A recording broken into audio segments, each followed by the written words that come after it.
Hello and welcome to Game Day. My name is Keith Myers. I'm the Vice President of IndianaSRN. We're glad that you joined us today. If you'd like to see more content just like tonight, just hit the donate button. Every dollar that you donate will go right back into more games right here on IndianaSRN. This means more games for you. It's IndianaSRN, where you always have a front row seat.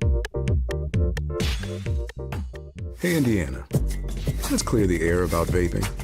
Glue, rat poison, paint. We all know these products contain poisons like formaldehyde, arsenic, and lead. And these are just a few of the chemicals you'll find in e-cigarette vapor. Let's clear the air, Indiana. Don't puff this stuff. Visit don'tpuffthisstuff.com to join the fight and spread the word.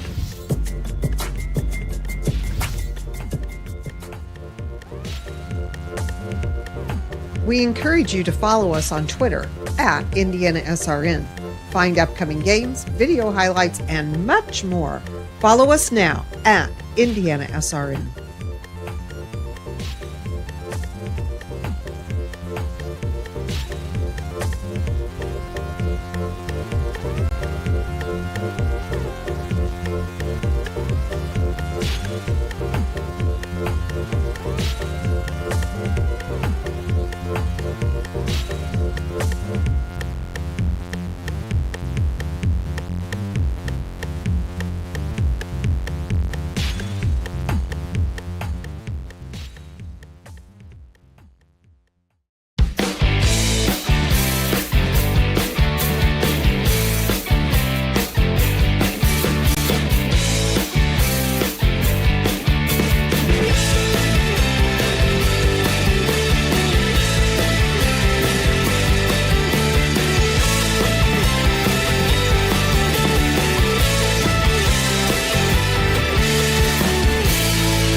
Good afternoon and welcome back to Kokomo, Indiana. We're ready for the perhaps final game of the Heartland Collegiate Athletic Conference baseball tournament. It's the championship matchup. The number one seed, Manchester, long day rest, ready to go tonight. They'll take on Transylvania, who battled their way back through the loser's bracket to make their way into the championship game here tonight. College baseball here on IndianaSRN is brought to you in part by Hampton Inn and Suites, Reynolds Farm Equipment, the Morales Group, Boilermaker Local 374, Piper Logistics, the Heartland Collegiate Athletic Conference, and the IndianaSRN Sports Page. Great to have you with us. It's been a beautiful day for baseball. It is Championship Saturday. Troy Daragowski, Coach Keith Myers. We are going to see, I think, a dandy in this one. There's been a lot of maneuvering going on over the last 3 days to try to position yourself, especially pitching-wise, to get you into this title game. And pitching's going to win this game for you. Yeah. If you throw some strikes, get some outs, quick innings, I think it's real important for Transy to get some quick innings. 1, 2, 3, 1, 2, 3. Get settled into the game. You've been here since probably 11:30 this morning. You had to play a very great game against Anderson, and I'll tell you what, Anderson didn't go away. It took him a long time to put him away, but you put him away, and now you sat for 45 minutes. To me, I would hate it. I would be ready to let's get the 45 minutes, get there, and we're going to play. But rule says that you got to rest 45 minutes, so we rested 45 minutes, and it's going to be key. Manchester has to – they're on the first base side, but they are the home team, so we got to correct that for you right away. But they need to hit the ball well, and, they had a miracle themselves. Yeah. Because they had a close game their first round of the game and had to come back from the 10th inning. Well, we just got done about 45 minutes ago with Transylvania. They put together a huge offensive attack against Anderson. 21 hits. It's amazing how they came out swinging the bats, and then they got some key pitching. After the starter went down, they brought him out pretty early in the third inning. But their guy out of the bullpen held him the rest of the way other than maybe a late run, and that was a big key because now they have some rested arms for this game. Yeah, and maybe that's the key here. And, today, this game right here, you'll throw anybody. Even if the manager has, eligibility time, he's going to be thrown because you got to get back to play. You want to play back tomorrow if you're Transy. If you're Manchester, you want to hop on them early, then play very, very good defense because they are a very good defensive team, and then hold on. It's going to be an interesting 3-hour game because I think it will have 3 hours of great baseball for you. Well, and here's the other thing about Manchester. They do not want to have anything to do with an if-necessary game because you got to come back tomorrow.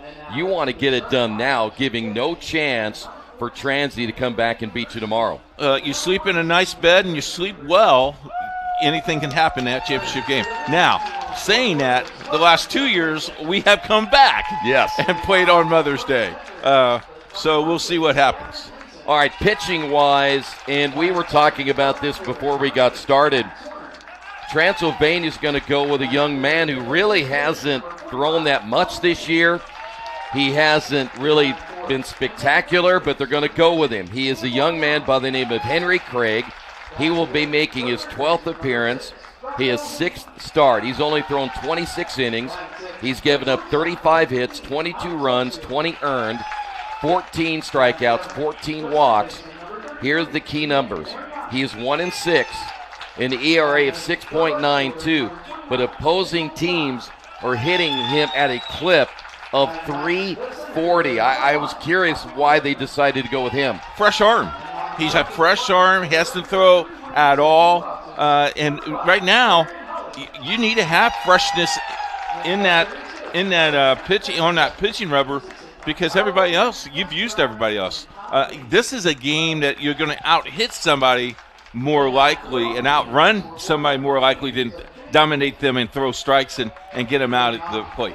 Well, this is a good hitting Manchester team. I'm sure when they saw that 340, they all know scouting report is out there. They're going to come out swinging the bats. Well, they look at it and hopefully they don't get too overconfident, but they go, everybody can hit today. Everybody can hit.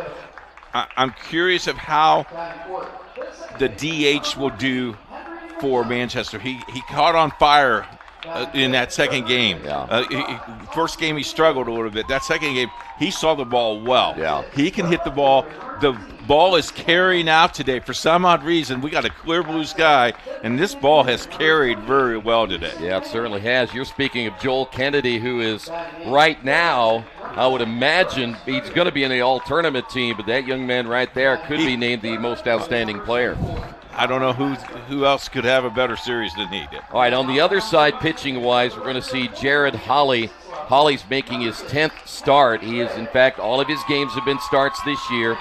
50 innings, 56 hits, 26 runs, 25 earned, 40 strikeouts, 24 walks. He is 3-2 on the year with an ERA of 4.50. Opposing teams are hitting him at a 281 clip. So you can tell right now those numbers are a little bit different than what we saw on the other side. You take a look at the umpires. These four guys are probably important to this game a little bit. We'll see how this game plays out. And just a beautiful. We was fighting to get to 70 yesterday. It is 79 degrees. I love it. Beautiful. I'll take it every time. All right, there's your starter. Young man that's going to start today for Transylvania in this second game. We talked about him a little bit ago. And how long do you go? I mean, let's say he's struggling. How long do you go before you definitely want to get 1, 2, 3 outs here? But how long do you go? You don't. I tell you what, you pull early and often if you're giving up base hits, and it's going to depend how hard will Manchester be hitting the baseball. And again, they're the top hitting team in the league. And so they've gotten here for a reason. A lot of it has to do with these guys that are swinging the bat. And I stand corrected. Transy is the home team in this game. Yes. Now, if you look at like I do, you're the number 1 seed, and in the championship game, you're the visitor. That's how they set it up. Oh, man. Yeah, it is difficult. As you see Henry Craig, again, making his 12th appearance. We'll see how he does here today. He'll be facing a lineup that is swinging the bat as good as anybody right now. They come in at .345 on the season. Their slugging percentage is at .477. That's how good. Are you kidding me? No, I'm not kidding you at all. Wow. All right, here we go. Game time, 4:33 here this afternoon. Championship game of the Heartland Collegiate Athletic Conference. Not only is there a ring involved in this game, there is a trip to the NCAA Division III baseball tournament. Gavin Gleason will lead things off for Manchester, and the first pitch in there for a strike. Gleason at .325 on the year, 4 home runs and 33 runs driven in. The next pitch by Craig, back up the middle. Craig snags it. What a play by Craig, and he flips on to first for the out. Behind the back. That was a pretty good self-defense move, but Transylvania is playing with a lot of confidence after their win over Mount St. Joseph last night. They pounded Anderson earlier today. That'll bring up Max Horner with 1 away. Horner .366 on the year, 2 home runs and 32 runs driven in. The pitch by Craig is outside. Dreyer behind the plate, Taylor at first, Mitchum at second. Shiratori is at short, Tedesco at third with Hettinger, Dillon, and McElfresh in the outfield. Sidearm pitch is outside, 2 balls, no strikes. He definitely has some pop in the glove, though, Trey. He does. Boy, what a tough pressure situation to be in. You're pitching in a championship game all of a sudden. Pitch is low, 3-0. Yeah, here's the ball. Go out and give us a game. Have a good game, yeah. Please. Thanks, Coach. I would say that's okay, but can you make sure I don't have to pitch to Joel Kennedy? If you take him out of the lineup, I'll be okay. The 3-0 pitch. There's a strike. We've had sunshine yesterday, and it wasn't quite as warm as today. We'll see if that plays a factor, and this one that's hit foul. And the reason I say that is, again, when you go down on the field, it's a turf field, and that sun just bakes you. Yeah, we went down about 11:30 or 12 to take our pictures, and it was really warm. It was warm. And you know it's gotten a lot more since then. 3 balls and 2 strikes now to Horner. Craig with the pitch. Hit up the middle, but right to the second baseman, Mitchum. 2 batters, 2 outs. That'll bring up Joel Kennedy. Good start here for Transylvania. Kennedy, he has the kind of numbers that you're thinking he must be playing a video game. 469, 8 home runs, 45 runs driven in. He has 116 total bases. Nobody else on the team is even close. And his slugging percentage is at .725. I'm going to give you one of the number here in a moment. That's incredible. The pitch on the way is low and inside. In his 160 at-bats, he has struck out just 11 times. I think he could play the next level. I'm sure he may get a look. Those kind of numbers, certainly the resume is there. The pitch on the way is low. That's a strike. I thought that was a little low and inside. Better be ready to swing, huh? If he's going to call that pitch, there's going to be a lot of people that are going to be looking. Yes. That's early. Why you better be ready to swing. That's right. Swing the bat. Now the 1-1 pitch. There's strike 2. Kennedy kind of has that disbelief look on his face right there. Anything close, he'll be swinging here. 2 away in the top of the first inning. The 1-2 pitch. It's low. Well, you have to feel if you're Craig and you can get out of this half inning, nothing there for Manchester, the amount of confidence you'll have coming back and see if your team can continue their hot streak. Foul tip held on by Dreyer, and he strikes out the best hitter in the league. 1, 2, 3 for Manchester. We go to the bottom of the first. No score.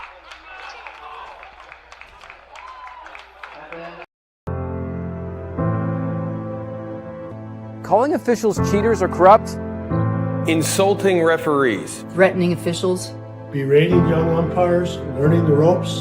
Violent language in the stands. Screaming at a referee in the parking lot. It's not a game.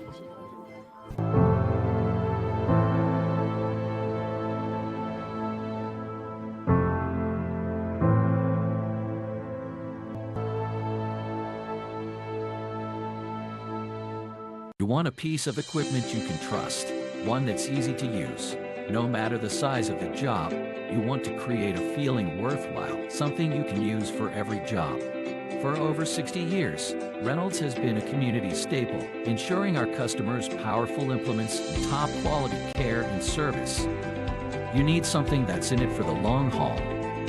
Visit Reynolds Farm Equipment, your hometown John Deere dealer, today at reynoldsfarmequipment.com. Back here in Kokomo, I want to remind you that today's broadcast is a copyright production of IndianaSRN and the Heartland Collegiate Athletic Conference. Any use of audio or video without the express written permission of those two entities is strictly prohibited.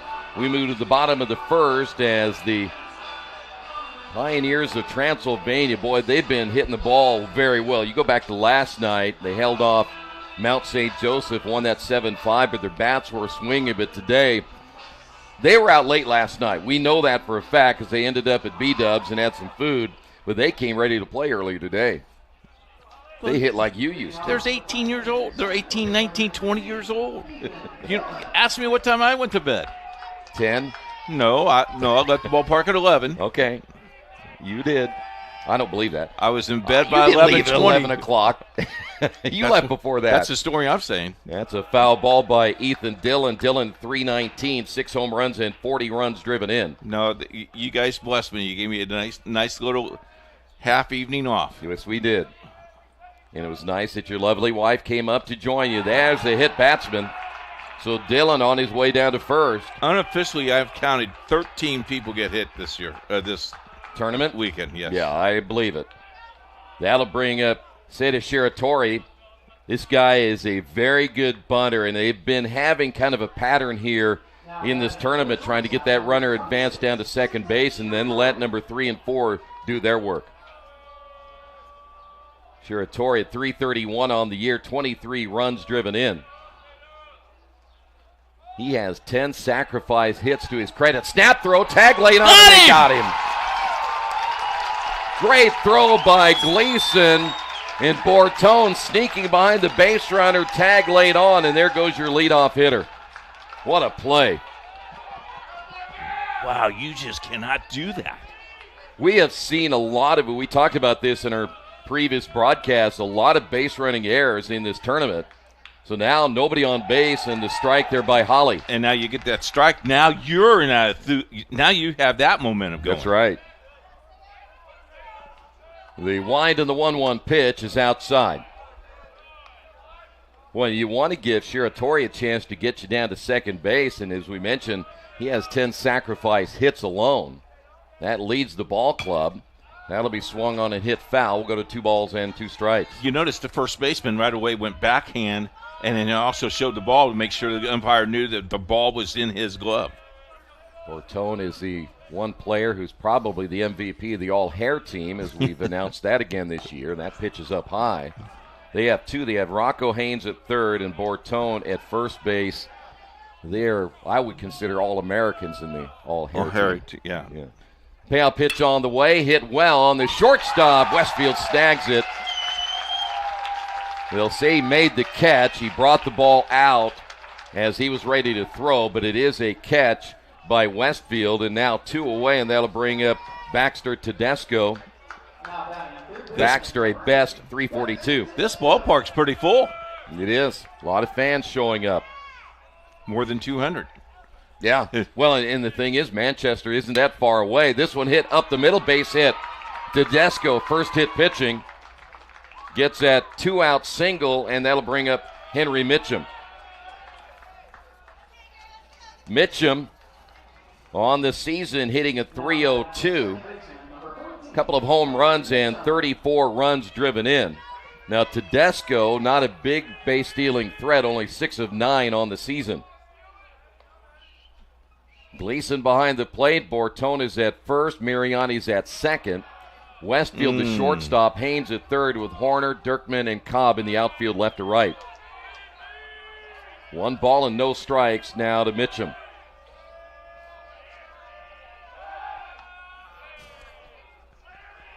Notice that lead wasn't very big there, was it? It was maybe 2 feet. He's not going to get off a whole lot. I'm not going to get yelled at. Yeah. He may take an extra step here. Not much, though. The stretch in the 1-0 pitch is low for a ball.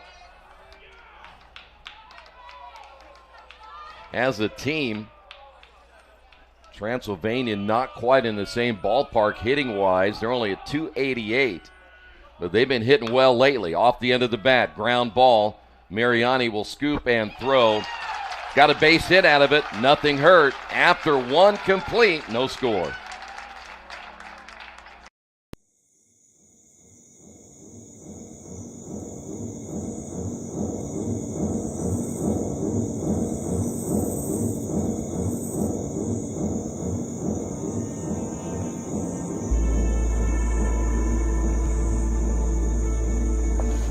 I really like coming into the studio at night.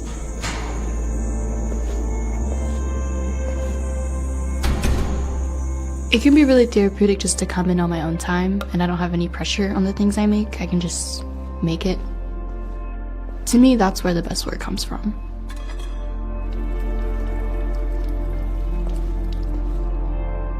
I was introduced to ceramics in high school, but at the time I was just hand building mugs. Before coming to Berea, I had never tried throwing on the wheel, but when I did, I fell in love with it. It was like almost addictive.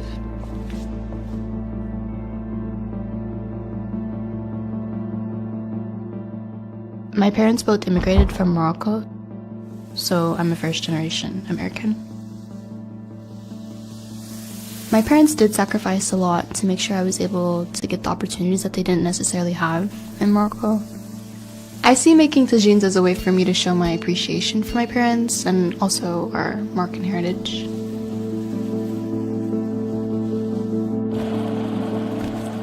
Tagines have always been a key part of our culture. I see it as a symbol of family and my connection to art.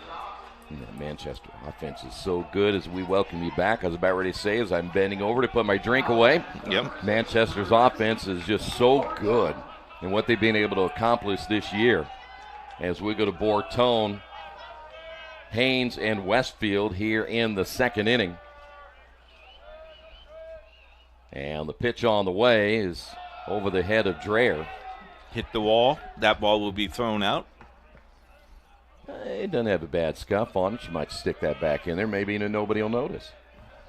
By the way, you can follow live stats on either the Manchester website or the Transylvania website here this afternoon. That one rides in on Bortone and hits him.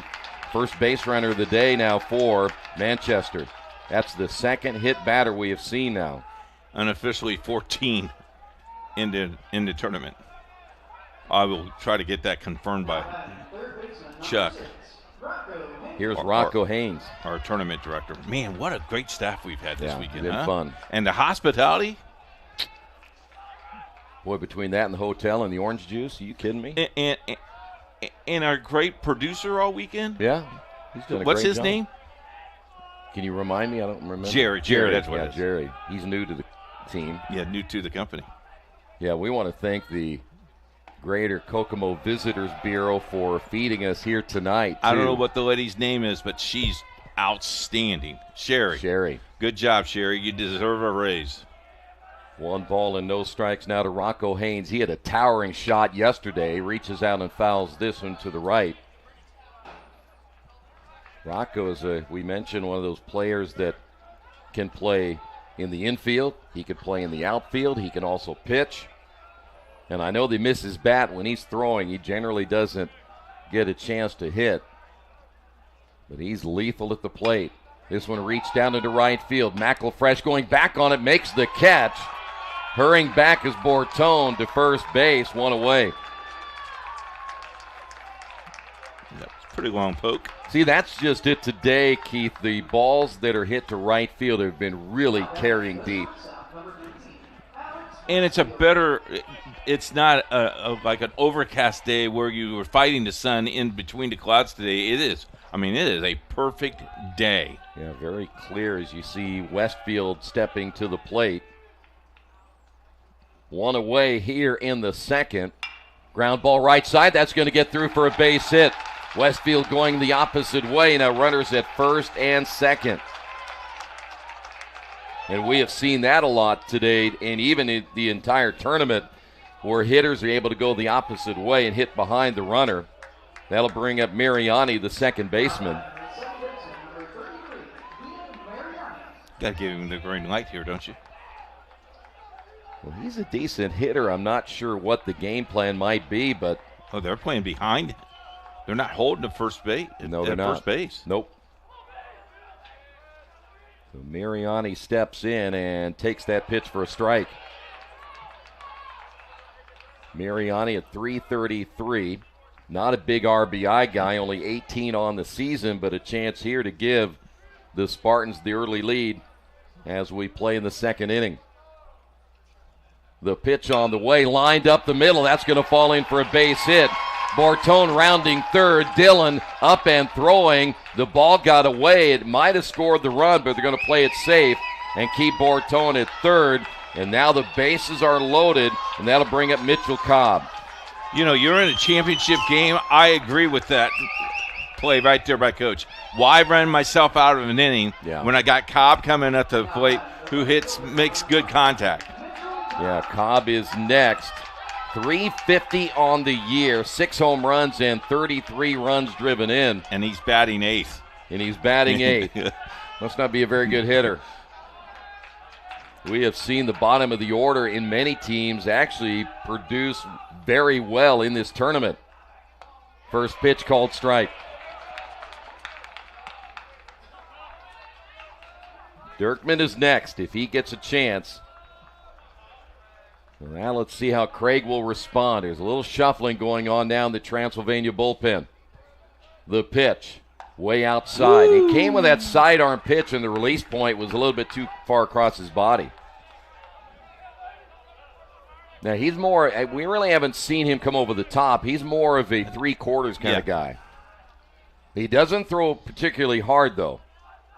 So the hitters for Manchester kind of sitting back on him a little bit, just like that. Just underneath it, the count goes to 1 ball, 2 strikes. Cobb has started his 23rd game. I don't know if he had an injury or anything like that, but that's probably pretty hard to keep a 350 hitter out of your lineup. They'd love to have him deliver here. Bases loaded. The pitch. Oh, my. Didn't miss by much. Craig thought he had a called third strike.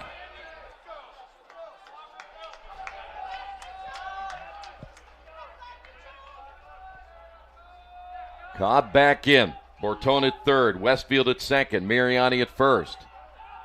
The 2-2 pitch on the way. Reached out, poked right side. This could be trouble. Second baseman will make the play as Mitchum gets the out. But Bortone scores.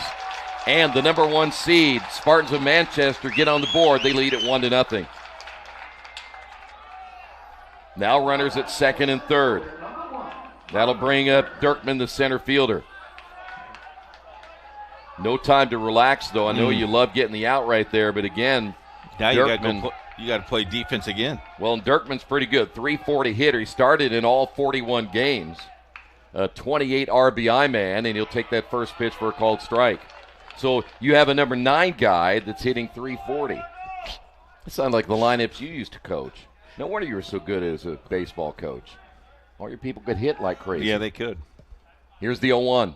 Ow! Took one for the team. Now back to the top of the order. The second hit batsman now by Craig. Dreyer out to talk with Craig. Taylor also coming over.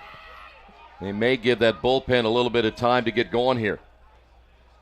Gavin Gleason, 0 for 1. But Gleason came into this game a .325 hitter. He's one of the only 3 players who have started all 40 games this year for Manchester.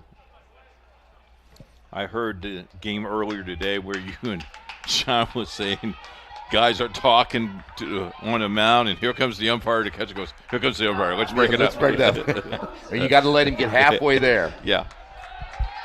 Umpire's really happy about that. Oh, sure. yeah. Bunch of smart alecks. All right, Gleason. Bases loaded, 2 outs, a run across. And the pitch by Craig, a little late swing there, but fouled off. Not so sure Gleason with that late swing was trying to go to right field. Yeah. Outfield, though, is straight away. Tell you what, there's a big gap, though. You hit it right down the line. That could clear the bases. Big time. The pitch. 0-2. Well, Gleason will have to shorten up right here. All you're looking for is contact. Make something happen here with the bases loaded. You got to look at Gleason right there. Here's the 0-2 pitch. He'll stay alive. You may take a little of adjustment, too. Again, we said that Craig isn't a hard thrower. Probably, I don't even know if we're hitting 80 miles an hour yet. But he's trying to keep everything around the plate. See if the Gleason can find something to drive right here. The 0-2 pitch on the way, right side. Mitchum backs up on it, plenty of time. The throw to first. They make the play there. Bases loaded, but they get a run. Manchester leads it 1-0.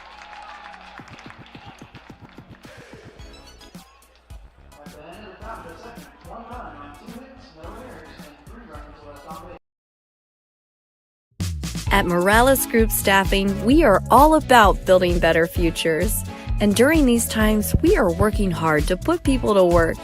We are now hiring for hundreds of jobs with pay up to $17 an hour. Visit our website at moralesgroup.net or text JOBS, JOBS, to 317-472-7600 to apply now and get hired today.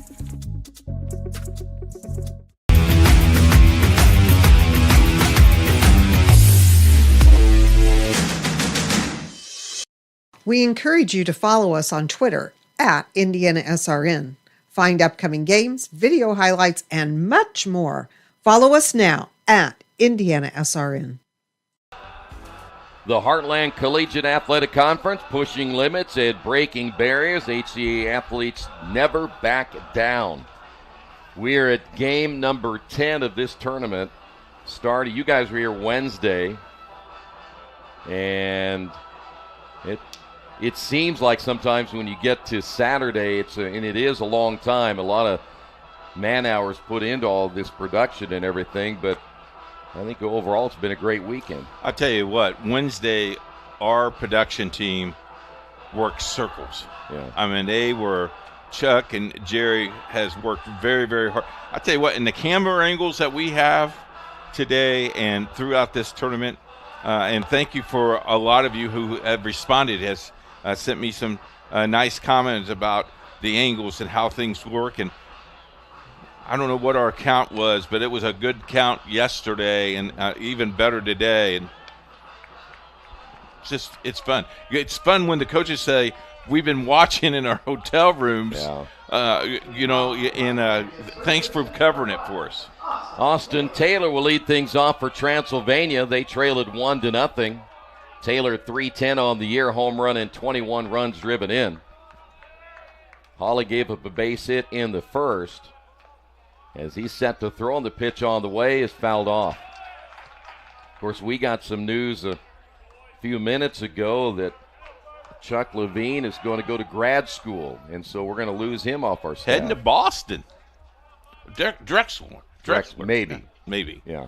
He's got 2 schools to choose from. I'm just going to take all that away. No, he can't. You're not going to let him go? Been with us 35 years. He's not that old. Hit foul.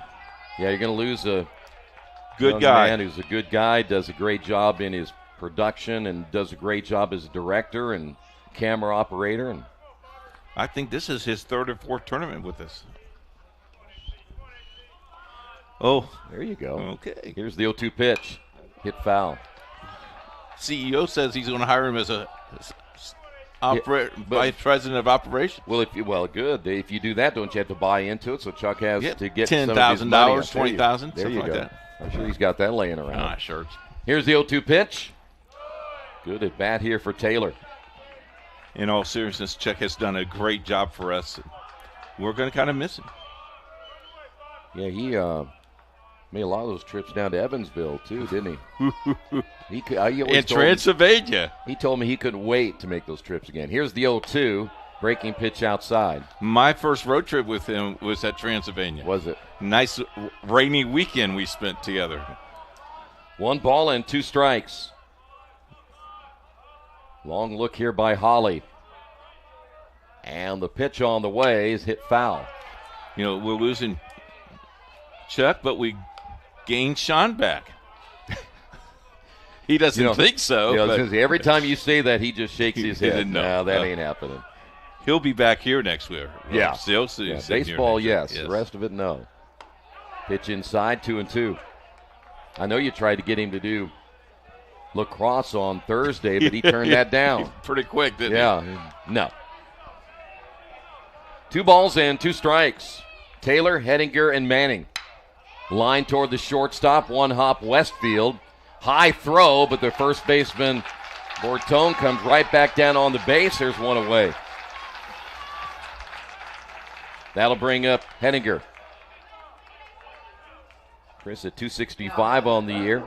6 home runs, 24 runs driven in. You know, coming into this game, the thought that went through my mind is after what Transy was able to do last night, what they're able to do earlier today, is do they have enough energy left in a championship game like this? I mean, it's a lot to ask to play this many games in a short amount of time. Oh, my goodness. You're not sleeping in your own bed. You're certainly not getting the rest you probably would if you're at home. And then you got to come out and perform, and certainly that takes a lot of energy to do the best job you can, and it's not easy, no matter what you say. Here's the 1-1 pitch, hit foul. Now, on the other hand, too, though, you've been in your hotel room more than you've been at the ballpark. You know, so hopefully Coach has got you busy doing something, kind of keep yourself moving a little bit. Yeah. Well, this is our 5th game of the tournament. Ground ball right side. Mariani will scoop and throw. And there's 2 away. Now think about it again. 5 games in 3 days. You tell me, if you were a Major League Baseball team, would you agree to play 5 games in 3 days? It's against my contract. I know. I'm surprised you're doing it. I'm lucky you can even let me play a doubleheader. Here's Houston Manning. Manning has been playing well for Transylvania. Manning right now hitting at .329, has 19 runs driven in. That pitch in there for a strike. Major League Baseball teams don't even like to play double headers. Nope. And they have to be 7-7s. Here's the pitch. That's hit foul. That's pretty impressive. I guess I'm just trying to make everybody understand the perspective of that's why when you get into the losers bracket, how difficult it is to fight your way back. You got to manage your pitching staffs. You got to make sure that everybody is as good as they can be. There's another foul ball. But that's not easy. And then you think if you're getting tired, then the mind isn't working quite as well. And you may be making some mental errors as well. I've got it all figured out, Coach. You do, man. Oh, my. Better man than me. Yeah, 5 games against 3 games is a big difference. We're talking 18 innings and probably, 6 hours more of baseball. Here's the 1-2 pitch. That's hit down the line. Fair ball. Manning continuing to swing a hot bat. He's going to make the turn. Here's the throw to second base. Tag lane on, and they got him. Manning trying to stretch a single into a double, but Cobb throws him out at second base. We head to the bottom half. It's 1-0.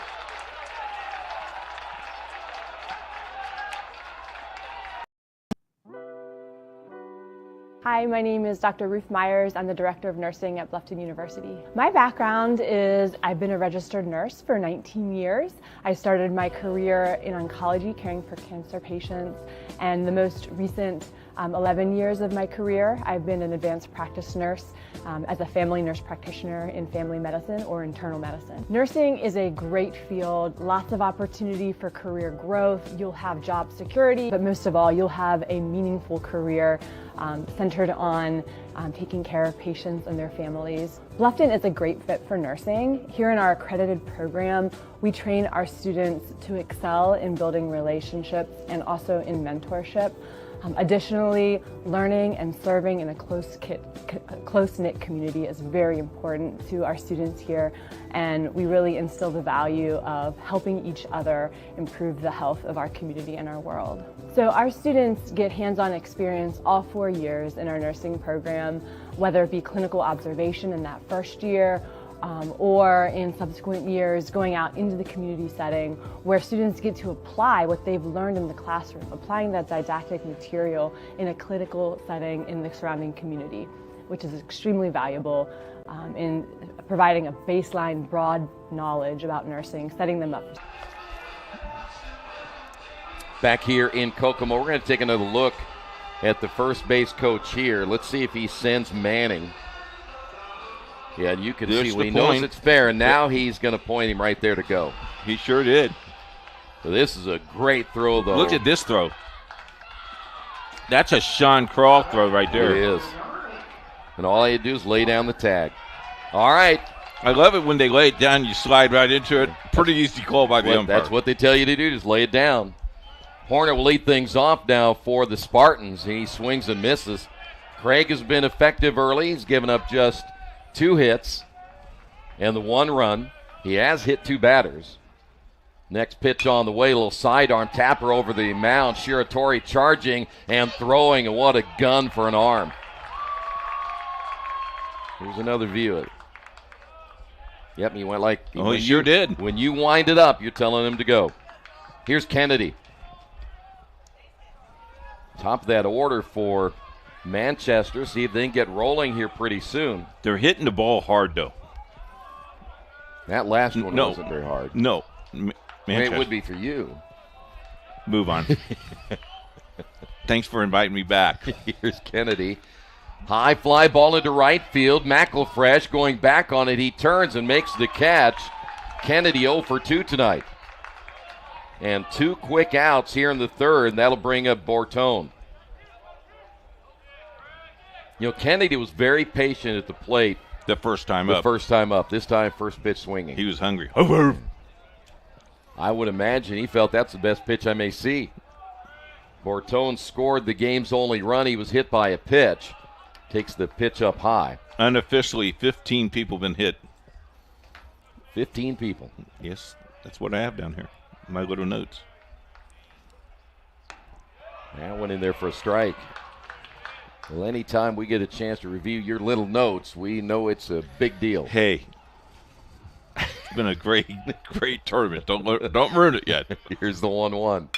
Hit well into right field. Driving. Fresh going back on it, reaches up and makes the catch. Great play by the right fielder, McElfresh, and that ends the third inning. We will head to the fourth, 1-0 Manchester.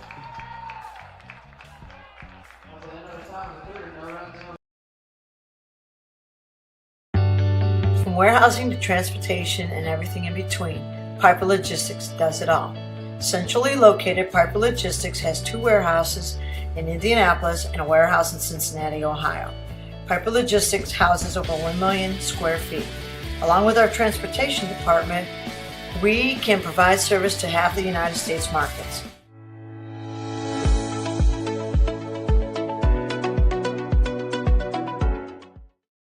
We encourage you to subscribe to our YouTube channel, IndianaSRN.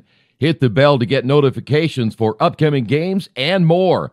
Watch as many games as you want, as many times as you want.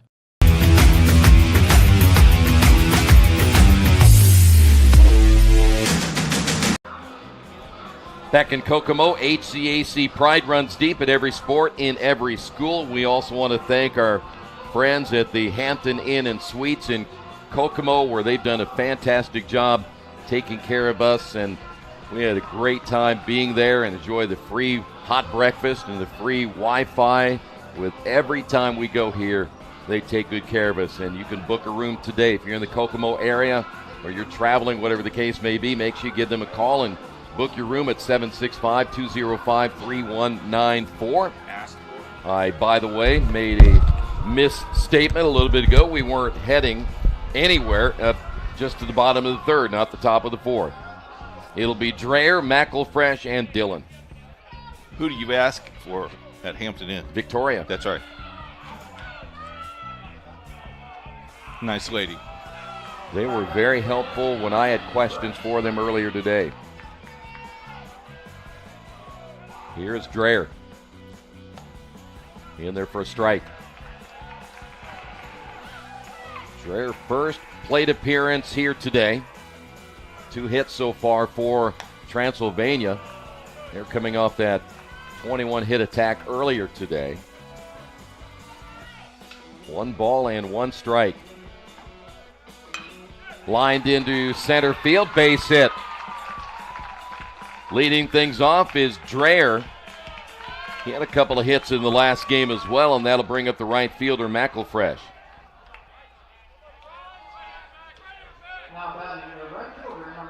Who has made really 2 good catches in the last inning. He has.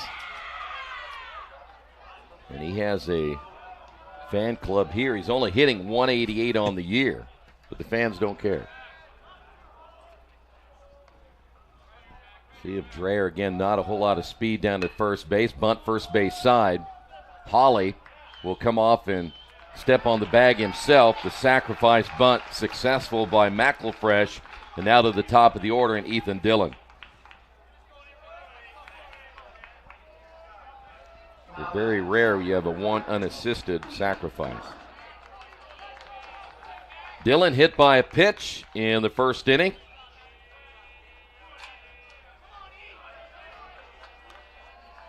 Now runner in scoring position for Transylvania. The stretch and the pitch. That's a Keith Myers cut right there. Did he hit it? No. Neither did I. Yeah, I was going to say, that seemed very, very similar.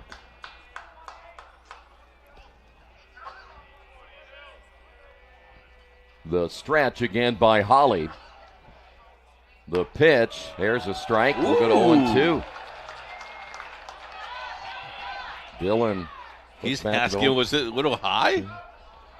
Well, if it's underneath your armpits and down to your knees, I guess it's not, is it?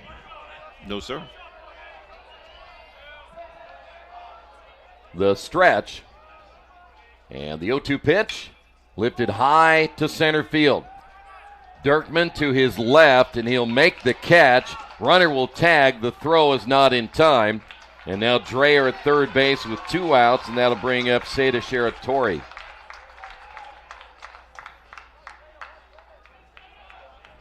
Shiratori lined out to the shortstop in the first inning. He's only played appearance so far today.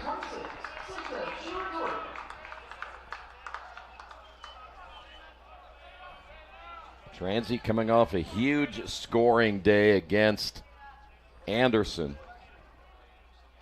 Trying to carry all of that energy over to this championship game as that pitch is in there for a called strike.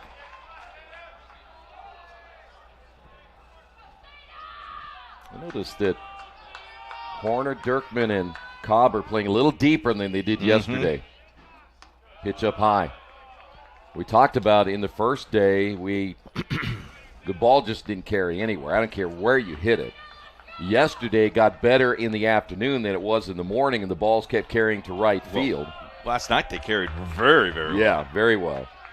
Ended up, I think, with 3 home runs on the day. Is that pitch low and outside? Nope, it's going to be a strike.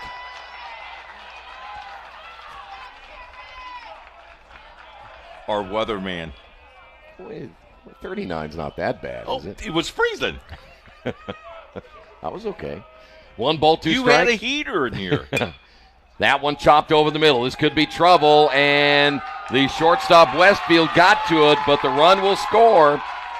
Shiratori doing his job as he drives in a run. It's a new ball game. It is. Tied at 1. Here is Baxter Tedesco. I didn't have the heater in here. Sean had the heater in here. There's a big difference. You wasn't taking any of the heat? Well, I didn't have any choice after it was brought in here. Tedesco, a single in the first inning, swings at the first pitch and fouls it away. I noticed your dress code today. You look really good in your yellow tie. Thank you. I wanted to dress for the championship. Your wife picked that out? Mm-hmm. You don't like it? It goes with the orange pants. It does. Everybody noticed when it came in. Yeah, they did. The 0-1 pitch outside. Grace kept on saying you're the most dressed GQ man that IndianaSRN has. Well, she's a Cardinals fan, so that makes her very special, too. Yeah. Okay. Two Cardinals fans here. The 1-1 pitch in the dirt. Yeah, my lovely wife was in her glory with all the Cardinal fans around her yesterday. We had 3 in one room at the same time. Holly comes set, the 2-1 pitch, hit into right field. Cobb is there. He's fighting the sun there. Yep, and he fought it long enough to make the catch, but Shiratori ties the game. We're not in it, 1 apiece.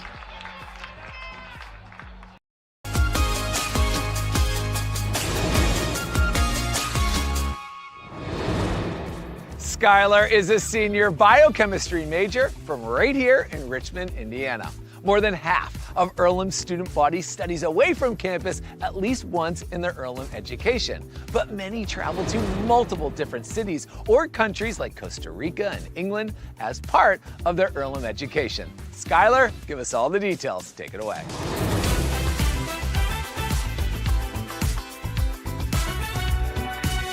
Thanks, Alex. Hey, everyone. It's great to be here today. Growing up in Richmond, Indiana, I never thought that I'd attend a college that I passed by every day without second thought. When it finally came time to choose a college, I chose Earlham College because of the great academic opportunities they had here, as well as I got to continue playing the sport I love, volleyball. Although Earlham College was right in my hometown, it took on a whole new meaning when I enrolled. Earlham has helped me experience new things like studying abroad in London. My time in London has been one of the highlights of my time at Earlham. I never thought studying abroad, especially in London, was possible because I thought it'd be so expensive. But with Earlham's guidance, it ended up being the same price as if I was studying on campus. I got to immerse myself in different cultures, learn in a totally different environment, and grow as an individual.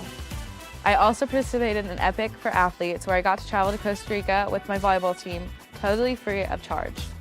The resources at Earlham, like the Study Abroad office and my academic advisors, were crucial in making these experiences possible. Their support helped me navigate my journey smoothly and decide which place was the right fit for me.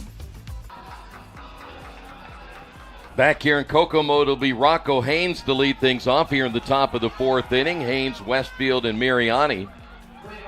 Tied at 1, championship game, if necessary, tomorrow at noon. Haynes lined at his first time up. Craig's first pitch in there for a strike. Wonder if it's taking Manchester a little bit of time to adjust to the throwing motion of Craig. Again, he comes from 3 quarters. They just don't seem to be picking it up as well as they normally would. This will be a chopper to the first baseman, Taylor. Covering the base is Craig. There's one away.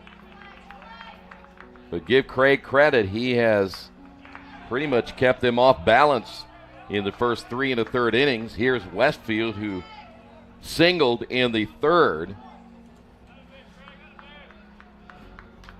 Westfield, the shortstop, trying to get something going here in the top of inning number 4.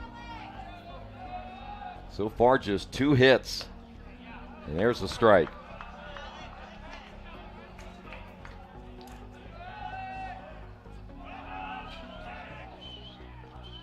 The 0-1 pitch. That one jams him, and he'll foul it away. You look back at that 2nd inning in which you had a Manchester team who got that run, but they had the bases loaded and could not do anything else with it. They even had the leadoff hitter at the plate. The 0-2 pitch on the way, and that's outside, 2-2. Fans are still making their way into the ballpark here to see this championship matchup. Winner again gets the automatic bid to the NCAA tournament. Pitches outside. one of our umpires get to do that tournament as they earn their right to get to the next level. Break-even pitch on the way, grounded to the right side. Mitchum bobbles it, and that's going to be an error.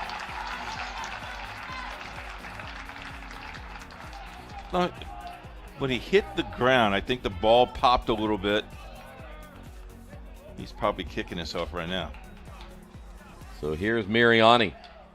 Singled in the second, so now Westfield has been on base twice. See, when he hit the ground, that ball went up on him a little bit. Yeah, took a high spin on him. So now can Manchester take advantage of that mistake? Craig set to throw. The runner takes off. The pitch in there for a strike, and no throw down as the catcher Dreyer couldn't handle the baseball. First stolen base. Now Miriani has the go-ahead run at second base.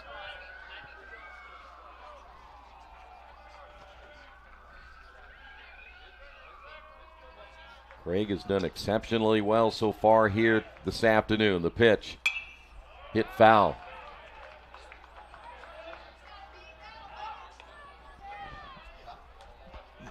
Turn those hips a little bit faster. You know, you might tell him between innings, wait till he gets up the next time, and then he'll have that information. If you go down there and tell him. Have to take the elevator. Yeah. You know, it's not going to help him right now, though. You know, if I had my radio up here, or my blowhorn. Yeah. Hey, turn your hips. Excuse me, Mr. Umpire, can I talk to the batter for a second? Now, that would get you tossed out of the ballpark, yeah, long walk home from Indianapolis. Long walk, yes. No balls and 2 strikes. Here's the pitch. High in the air down the right field line. McElfresh on his horse, and he makes the slide but can't catch up with the baseball. That's a long way to go. If this is your first game watching, shame on you, but thank you for joining us. It's a brand new surface where last year this is a brand new surface, and I tell you what, it's played well. Yeah. New lights, new surface. We're hoping to have a new team next year. For the summer. Summer baseball. No balls, 2 strikes. Westfield at second. Here's the pitch on the way. It just still appears that Manchester's having a difficult time adjusting to the slower pitches by Craig than what they have seen in the tournament thus far. They're just not quite on target. Well, they've seen everybody's ones, right? Yeah, and everybody's throwing harder than Craig does. He's around the plate, and they're just having a hard time making contact that'll put it in play. The 0-2, just like that one. I don't know if it's an anxious thing they're going through right now, trying to figure out what they need to do, but they're just not making the kind of contact that they want to. Now, they got a couple of base hits back in the second inning, and that's been it. Westfield a lead down at second base. The 0-2 pitch. When he goes a little more sidearm, he is certainly not accurate. Yep. He drops down to about halfway, and that ball, that delivery point where he comes across his body is way too far out in front.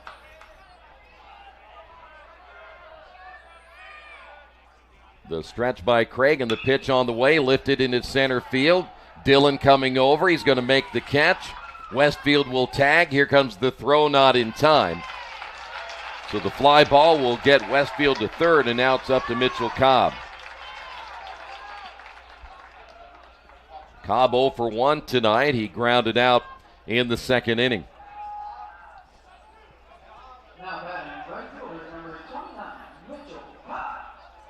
So far today for Craig, he has thrown 52 pitches, 37 of those for strikes. He has an even amount of flyouts and groundouts at 5 each. There's a big cut by Cobb. Nice pitch right there.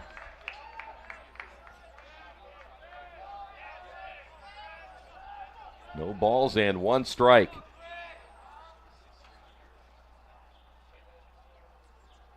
Balk. Yep, sure is. Balked in a run. The runner at third, Westfield, Gave him a little juke, and the next thing you know, Craig stepped away. There might be the inexperience that he hasn't pitched a lot of innings. Yep. And I tell you what, heads off to coach down at third base, because that's instructed by his coach. There you saw it right there. So the go-ahead run across the plate on a balk. So now 2-1 Manchester, and that pitch is up high. Take another look at it. Watch the runner at third and then see what the pitcher does. He's on the mound. His hands are separated. Watch. There it was right there. There it is. Ground ball. Shiratori fires to first. And that'll do it in the top of the fourth inning. But Manchester takes the lead 2-1. I chose Franklin because of the location, the community that I felt from when I visited, and I was also given the opportunity to play on the tennis team here. I've been able to complete 2 internships. I was able to go to Arizona and study under a physical therapist there, and I was able to gain a lot of hands-on healthcare experience. So through that, I felt well prepared when applying to graduate schools. I found my future at Franklin College. Back here in Kokomo, I want to thank the following organizations for their donations to make this tournament and broadcast possible, including Hacienda Mexican Restaurant, Oscar's Pizza, Jimmy John's, Coca-Cola of Kokomo, and the Greater Kokomo Visitors Bureau. And we always want to thank those at the Hampton Inn and Suites here in Kokomo as well. Also want to thank Reynolds Farm Equipment, the Morales Group, Boilermaker 374, Piper Logistics, the Heartland Collegiate Conference, and the Indiana Sports Page. Boy, that was told that the pitcher from Manchester went to school with our camera guy, Matthew Stein. Really? Yeah. I wonder if Matthew taught him how to pitch. Well, No. Well, yeah, that's not possible. That's not possible. Bottom of the fourth, Mitchum, Taylor, and Hettinger. Thank you, Matthew, for watching. Pretty cool, Matthew, watching the game. The thing is about Stein hasn't been around in months. What's he doing? Him and Chuck are doing the Pacer games and those type of things. Yeah. You know. Stein and then Chuck's on. leaving. Yeah. So when Stein moved up and left us behind, is that what you're saying? I know. He never left us behind. He still works for us. All right. Mitchum steps in. Holly ready to throw, and the pitch is a ground ball to the second baseman, Mariani. One away.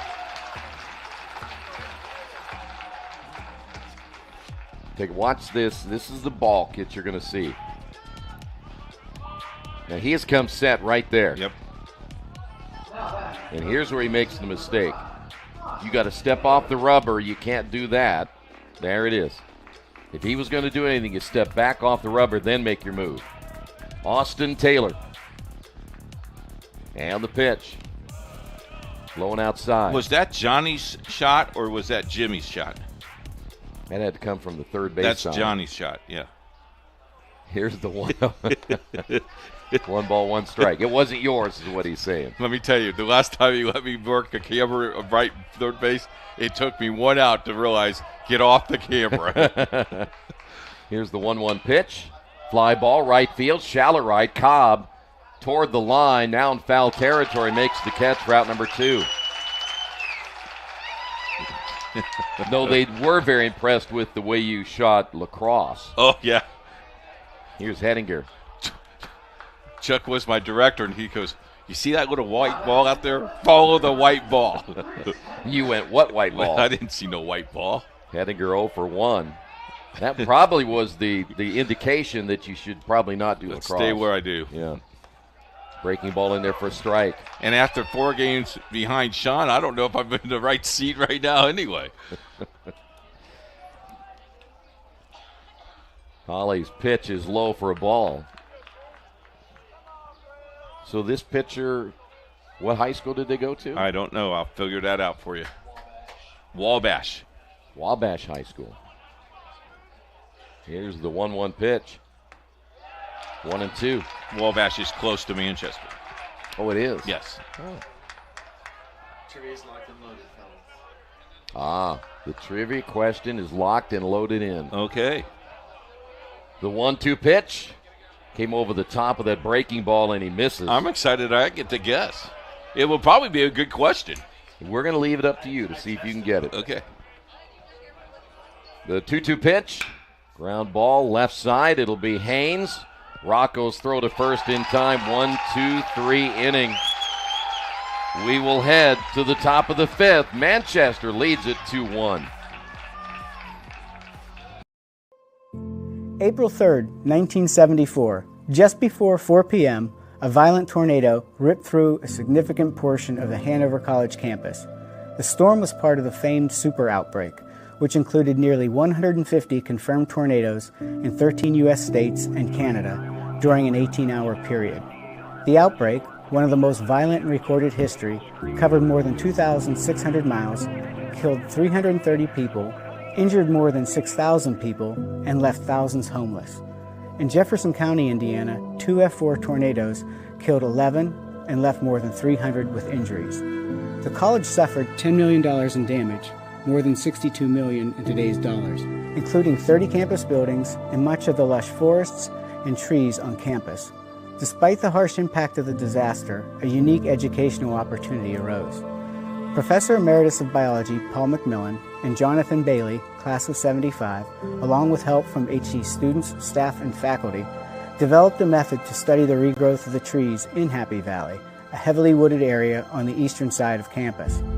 The purpose of the study was to document the extent of forest destruction of the valley, to determine the immediate post-tornado condition of the woods, and to initiate a long-term study to document the forest recovery. The original roots of McMillan and Bailey's study began in the 1960s during a series of class projects.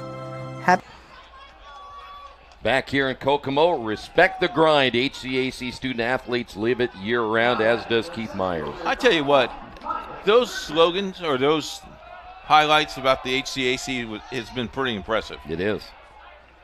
And Dirkman steps to the plate here in the top half of inning number 5, trying to add to that 2-1 lead. That pitch jams him. Dirkman was hit by a pitch back in the second. We're glad that we're partners with the HCAC. Been a good marriage. Is this our last potential weekend with them till next year? Until next year, football season. Yeah. Pitch outside. Unless Jay calls for a special occasion. You know, if they have the commissioner run or something like that, we would be happy to do that. The commissioner's run? Yeah. Him and Grace running around the ballpark. We could cover that. Oh, my. That pitch was low and inside. I'm not sure what Dirkman was looking for. I think that's just, again, I am totally convinced right now they're having a difficult time of figuring out how to deliver against Craig.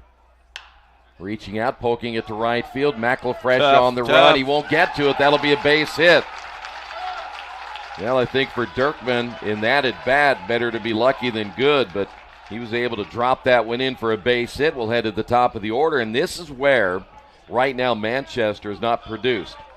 They've been to the plate 6 times with the top 3 guys, and they have not had a hit, and they have not had, but what, they've had one fly ball. And one fly ball. Everything in the infield. Yes, sir. Got to get Gleason going. Get a new baseball here for Craig. Can I say something about the umpires right here? Yeah.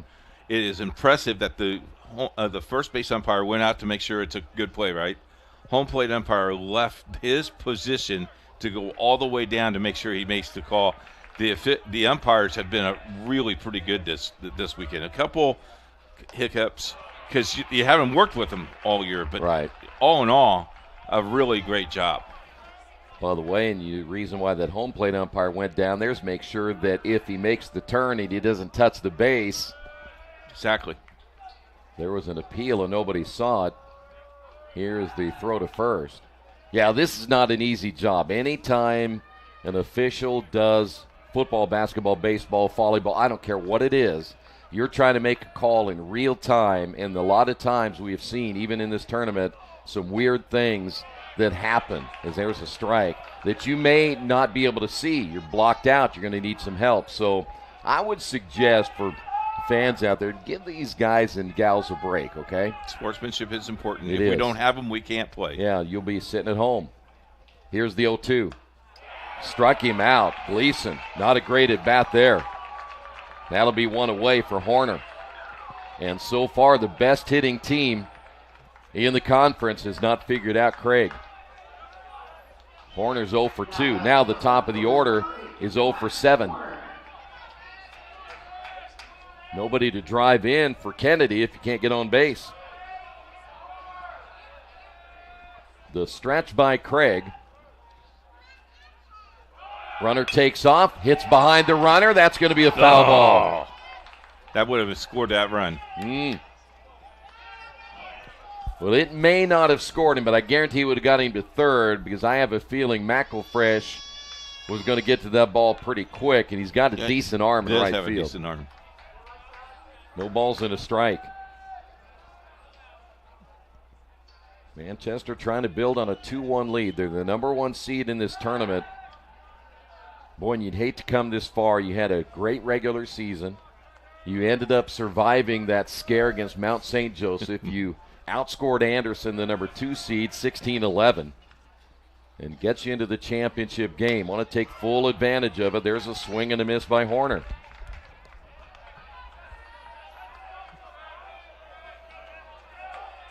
I'm not sure at what stage Manchester will begin to catch on here with Craig, and maybe a little frustration could be setting in as well. The stretch. Everything got quiet. Here's the pitch. That's going to be hit well down the line. That's going to be extra bases. One bounce to the wall. Then left fielder Hedinger falls down. That'll enable the runner to score. It's now 3-1 as Max Horner comes up with a big double. And that's what they've been looking for. I think that Dirkman was going to score no matter what. I know Hedinger kind of stumbled when he got to the baseball, but I think they were waving him home. Here's Kennedy. Well, he drove that ball, though. He did. Well, it's really the first time you've seen today a ball hit that hard. We had a couple of singles back in the second, but we had the one to right field, but that's the best one we've seen. We're talking about a one-hopper off the fence. Kennedy 0 for 2. Here's your league leader in many categories and probably the player of the year offensively as he takes that pitch low. You say he only struck out 11 times? 10 times. 10 times? Yeah. Now 11. 10 times coming in, but 11 one okay. today. Yeah. All right, thank you. The stretch and the pitch. We'll go to 1-1. He still has some pop. Yeah, I mean, he doesn't throw really hard, but it's kind of sneaky fast. Like your fastball. Yes. 2 throwers now in the bullpen for Transylvania. They didn't let me pitch very much because I wasn't a pitcher. I pitched once. To your grandkids? Yeah. Struck them all out. Yeah, I bet you did. And then you taunted them, didn't you? Oh, yeah. Oh, yeah. I knew you would. Talk smack in the backyard. 1 ball, 1 strike now to Kennedy. Boy, your concentration level now, the best hitter. Got a runner at second base. Big right here for Craig as he misses low. You make a mistake here, and you're thinking so much about Horner at second, and you leave one out over the plate, you're going to be in trouble. Yeah. And now we're going to have a timeout. visit. Yep. Are we going to get a visit? Well, I think it's really at this stage to get the bullpen ready. And they just got up a little bit ago. There's 2 throwing, and they just don't have enough time yet. And they want to be fully ready if needed if Craig gets into further trouble here in this 5th inning. This is when the catcher says, man, I'm really hungry. What do you think about Burrito Supreme, taco? B-dubs. Well, they were B-dubs last night. You know how we know that inside information is we had a guy inside B-dubs last night. Yep. We won't tell him what his name was, but it was Sean Craw. Yeah. His wife doesn't know he was out till 3 o'clock. No, she does now. Yeah. I already called her. Did you told her? Yeah. Yeah. That's the way to rat on him. Yeah. Like we rat on you when you're sure eating. too. I mean, my wife knew I had a couple 3 Musketeer bars yesterday. Well, we know you're not allowed to have them. All right, here we go. Kennedy ready to hit. Horner, the lead at second, just 1 away. Here's the pitch. Swung on, high hopper. Tedesco looks the runner back, throws to first, and they get Kennedy for the 3rd time here today. And that's big right there for Transylvania. 2 away, and that'll bring up Cam Bartone. Kennedy is past due, I would think. Yeah. I think he's a little frustrated right now. Bartone has a run scored today. He has not been able to get a base hit. He lined out in the 3rd inning. Craig set to throw, checks the runner at second, and the pitch. Back up the middle, knocked down by Craig. They're going to get out of this inning in really good shape. They got the middle of the order. 1 run scored. Your score, 3-1, Manchester.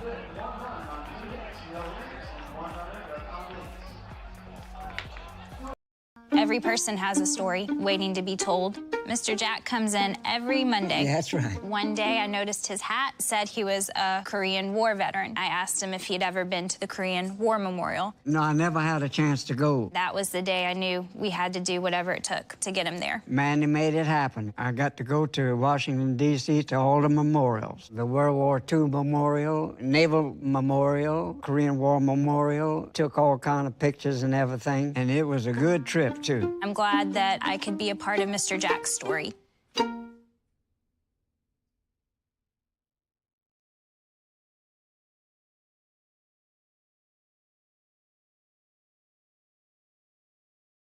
We encourage you to follow us on Twitter at IndianaSRN. Find upcoming games, video highlights, and much more. Follow us now at IndianaSRN. We encourage you to follow us on Twitter at IndianaSRN. Find upcoming games, video highlights, and much more. Follow us now at IndianaSRN. From game day glory to graduation goals, HCAC student-athletes do it all. We will head now to the bottom half of inning number 5. It's Manning, Dreyer, and McElfresh all due up. I don't know what we might have been expecting in this championship game, but I don't know that we thought it would be 3-1 going into the bottom of the 5th. I think I expected some more runs. No? You had to figure it out? Okay. Yeah. I thought 4-1 would be the fun. 4-1? Mm-hmm. Can you prove that you said that? No. Okay. First pitch is high and outside. If I have to prove it, then I would be wrong. No, you wouldn't. It could still be 4-1. Well, I'll write it down here. Okay, there you go. There we go. Manning back in. That's a called strike. You know, think about Houston Manning. Yes. Again, he's a big fella. He doesn't hit home runs, but somehow he gets the job done. He does make contact. Pitches outside, 2 balls and a strike.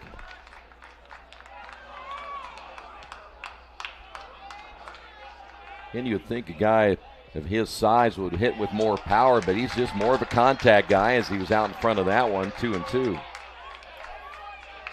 But I'd take him as my DH at the number 7 hole. Anytime? Anytime. Pitch outside. That's another one of those pitches, the Holly came sidearm, and that release point too far in front of his body. Here's the payoff pitch on the way, came over the top, fouled away.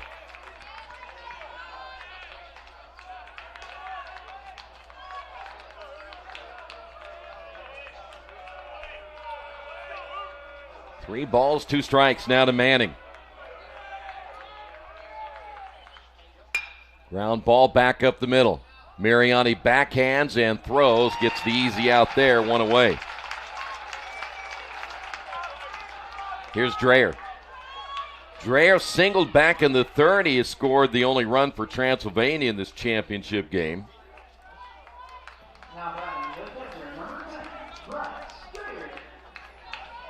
You can tell that Dreyer's a catcher because he has a dirty pants. You know, those guys just can't get them clean. Here's a strike. How would you like to be the team manager to have to wash the uniforms? I'd tell the players, take them home and wash them. Here's the 0-1. 1 ball and 1 strike. Well, you know that there's a magic formula out there that the major league teams use that get their white uniforms clean. Yeah, it's called Tide. I think it's like an OxyClean type thing. Oh, is it? Yeah. 2 balls and a strike. My team manager hated to take those uniforms home and wash them. Pitch outside, 3-1. One year I made my wife watch one. She goes, the whole team? Yeah, not again. No kidding. The 3-1 pitch. Strike 2. Bring him home in the bag. She goes, what's those? Take him back. Payoff pitch on the way, hit well into left field, but Horner going back on it to his left makes the catch. 2 away. Here's McElfresh as McElfresh is making his second plate appearance, sacrificed back in the 3rd inning.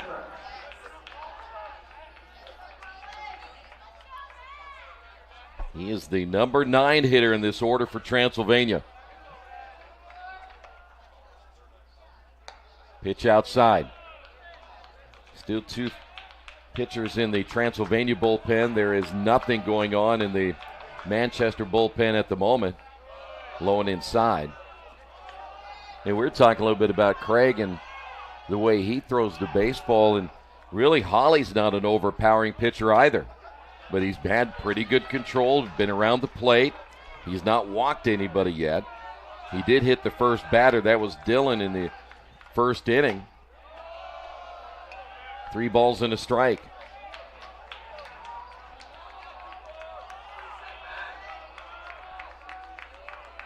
The 3-1.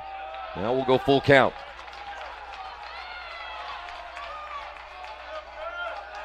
Three balls, 2 strikes. McElfresh back in.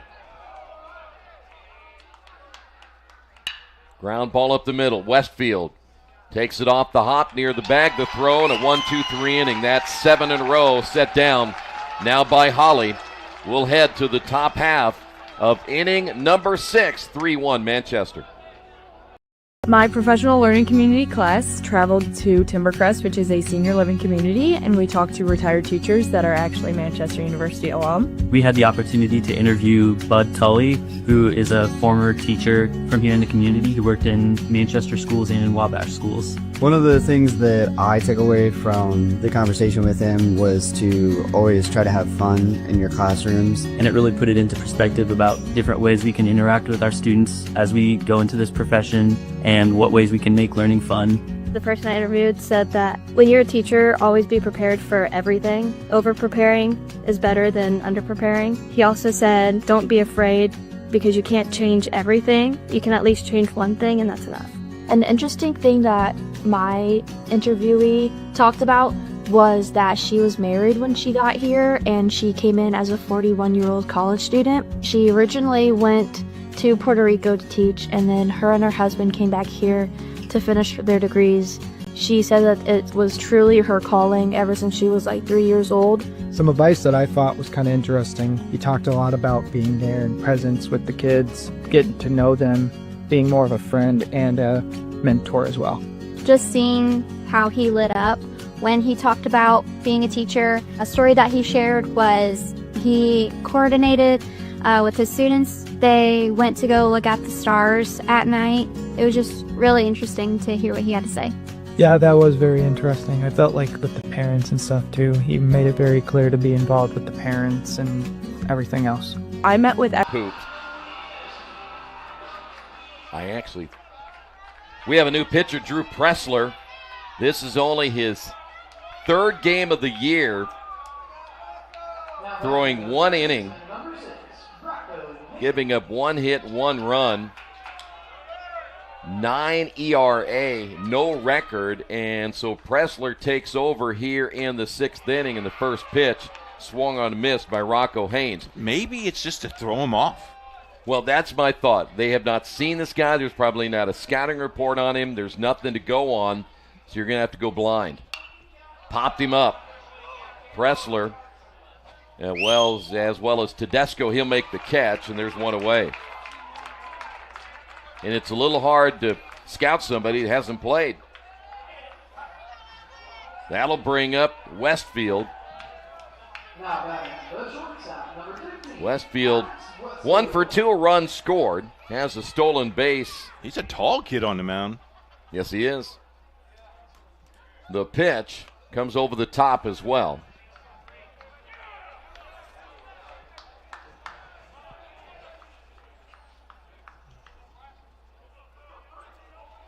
1 ball and no strikes. Here's the pitch on the way. Strike number 1. There you go.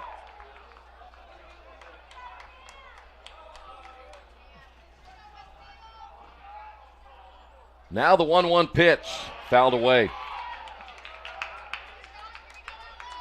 I think here's the other thought process is if you can get guys like Pressler to give you and eat up some innings, and you're going to have you guys ready for tomorrow if need be. It is a gamble.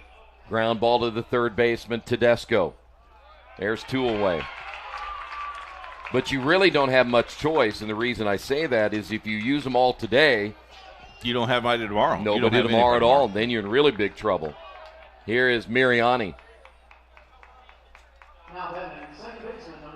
And so far, Craig and Pressler have done their job. I know they're down 3-1, but you're talking about 2 guys that have not had a whole lot of pitching experience this season.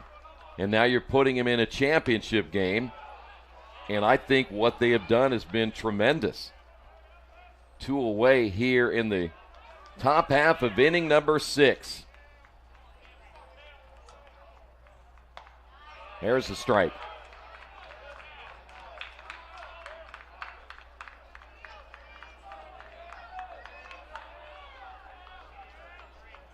Now the 1-1. Oh. 1-2. Nice pitch. Not bad for a guy that's only thrown an inning this year. He may not even been in the game plan today. Probably the best thing to do is say, hey, we're giving you the baseball. Ground ball left side on the high hop. Dropping it is Tedesco, and he throws it away. And that'll be an extra base for Mariani. Pressler did his job. He got the ground ball, but Tedesco misplayed it and then threw it away. Now, those are the things that'll drive you nuts.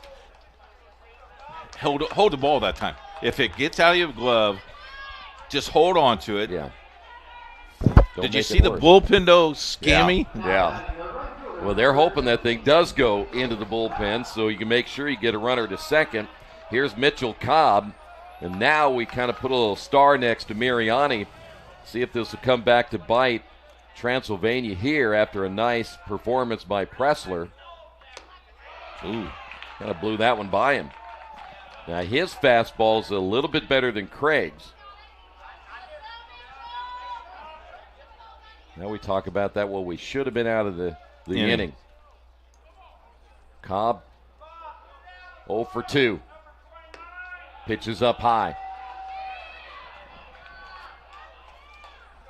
Cobb has driven in a run today. Well, this game a whole lot different what we saw last night between Manchester and Anderson. Pitch is nice a strike. Pitch. 27 runs. What do we have? 30-some hits. Something like that. It was crazy. Never stopped. Anderson got touched up for 16 last night, and then, of course, in their game today, they were blown away by Transylvania. Long throw to first, dugout. Good job by Taylor. That'll do it. Here in the top half of the 6th, we head to the bottom half, 3-1. Myers, Vice President of IndianaSRN. Thanks for joining us. Do you know IndianaSRN broadcasts 350 games a year? All sorts of sports? Yeah, we do. Hard to believe, isn't it? IndianaSRN loves to put student athletes first on our website. If you're a business out there, we probably could help you too. Contact us at coach@indianasrn.org. Grandma from out of state thanks you. Mom and Dad who can't get to the game thanks you as well. In fact, our athletes watch the games over and over again. Our military has enjoyed the games as well. So sit back and enjoy the game. It's IndianaSRN.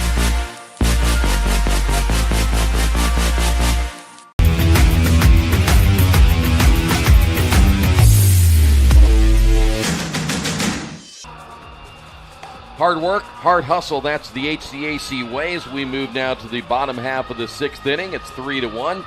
Dillon, Shiratori, and Tedesco all due up now for Transylvania. Holly back in for another inning of work. So far giving up 1 run and 4 hits.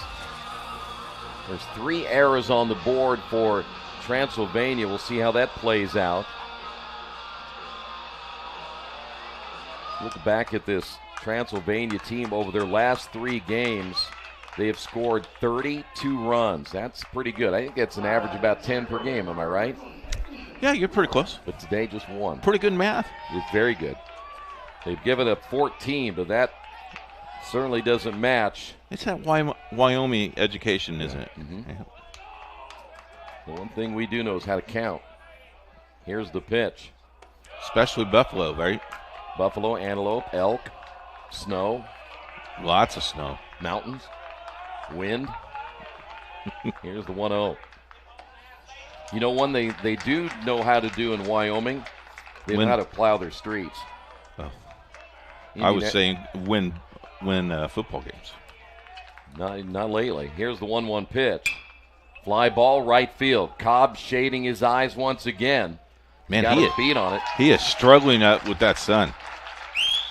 I don't blame him. I know you can have the sunglasses, but a lot of players, in my opinion, I would not have liked to wear sunglasses. I'd rather have the natural light. Did you not use the visor?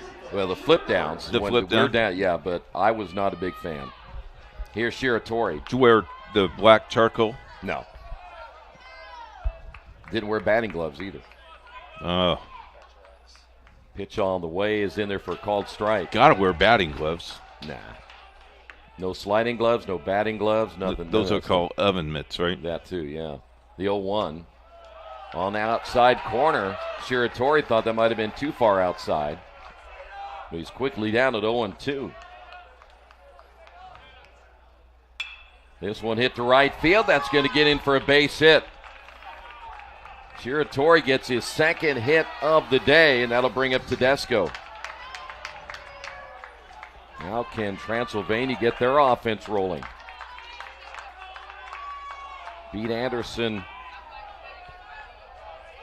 earlier today by a final score of 15-6. They had a 4-run 3rd, a 3-run 5th, and another 4-run 7th. They have not been able to do that today. 1 ball, no strikes now to Tedesco, 1 for 2. Moberly ended up getting the win for Transylvania. There's a strike.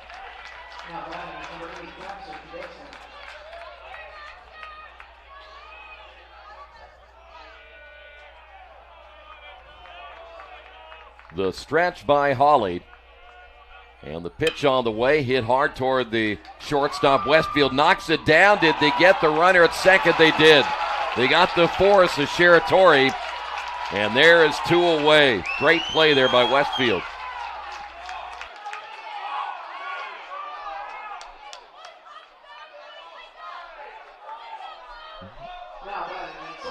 Here's Mitchum.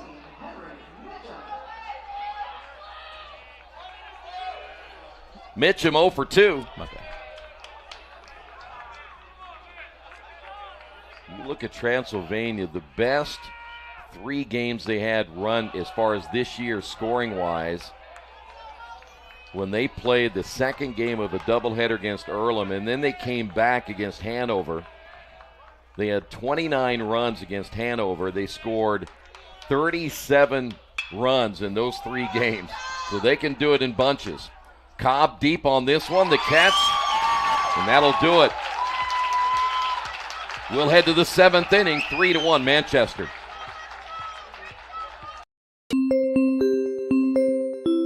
My name is Annika Ryan, and I am a CICU nurse at Children's Hospital.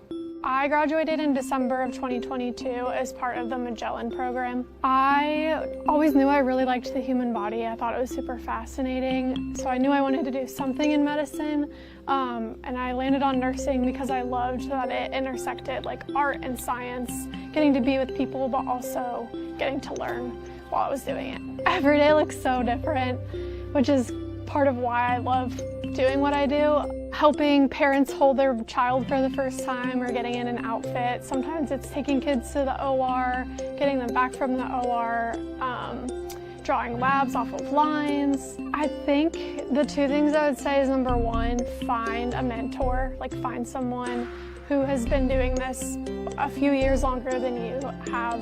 And then two, like ask all the questions. There's no stupid questions.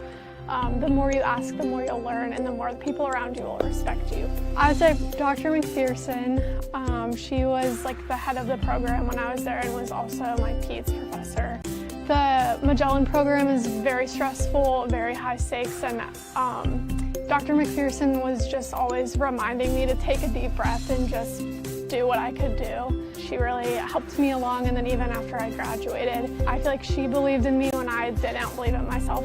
Knowing that I have the confidence and the knowledge to back what I'm saying is really helpful, and to have hard conversations or feel uncomfortable. Afternoon delight. You like that? That's in the low. That was no charge, by the way. Yeah.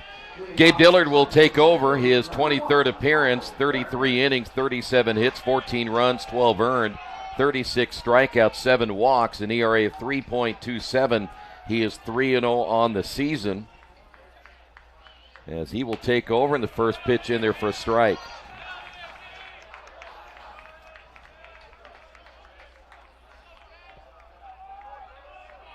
(3-1) your score. Dirkman steps in once again, swing and a miss. It's coming. What is?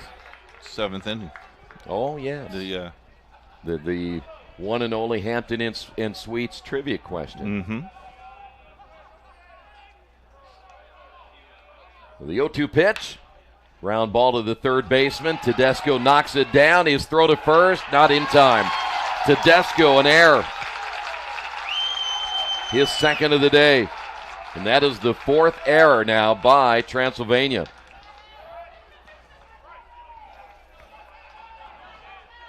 We have a new trivia master. I see that. We've gone to the big leagues now. Here is Gleason.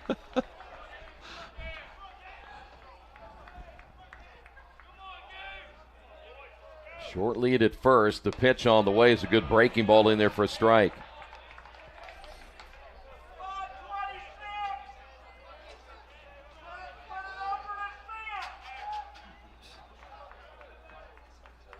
The 0-1.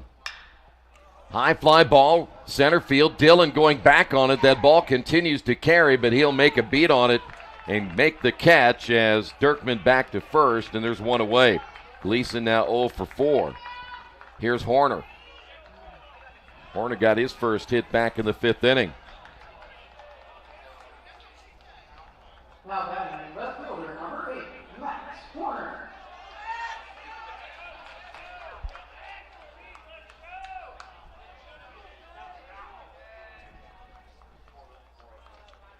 Dillard comes set, and he'll throw to first. Again, that lead is not very big, though. Dirkman would not dare steal when he's only 2 feet off the bag. See, that's not a big enough lead. That's not even 6 feet. Pitch is in there for a strike.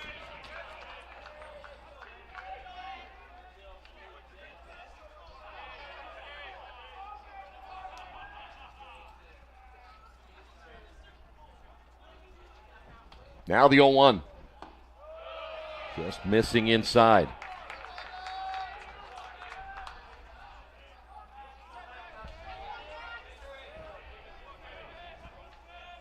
It was just made apparent to us that neither team has a left-handed hitter in their lineup. That's a good observation. I didn't even catch that. Me neither. That's why he's the best in the business. Yeah. I hear you.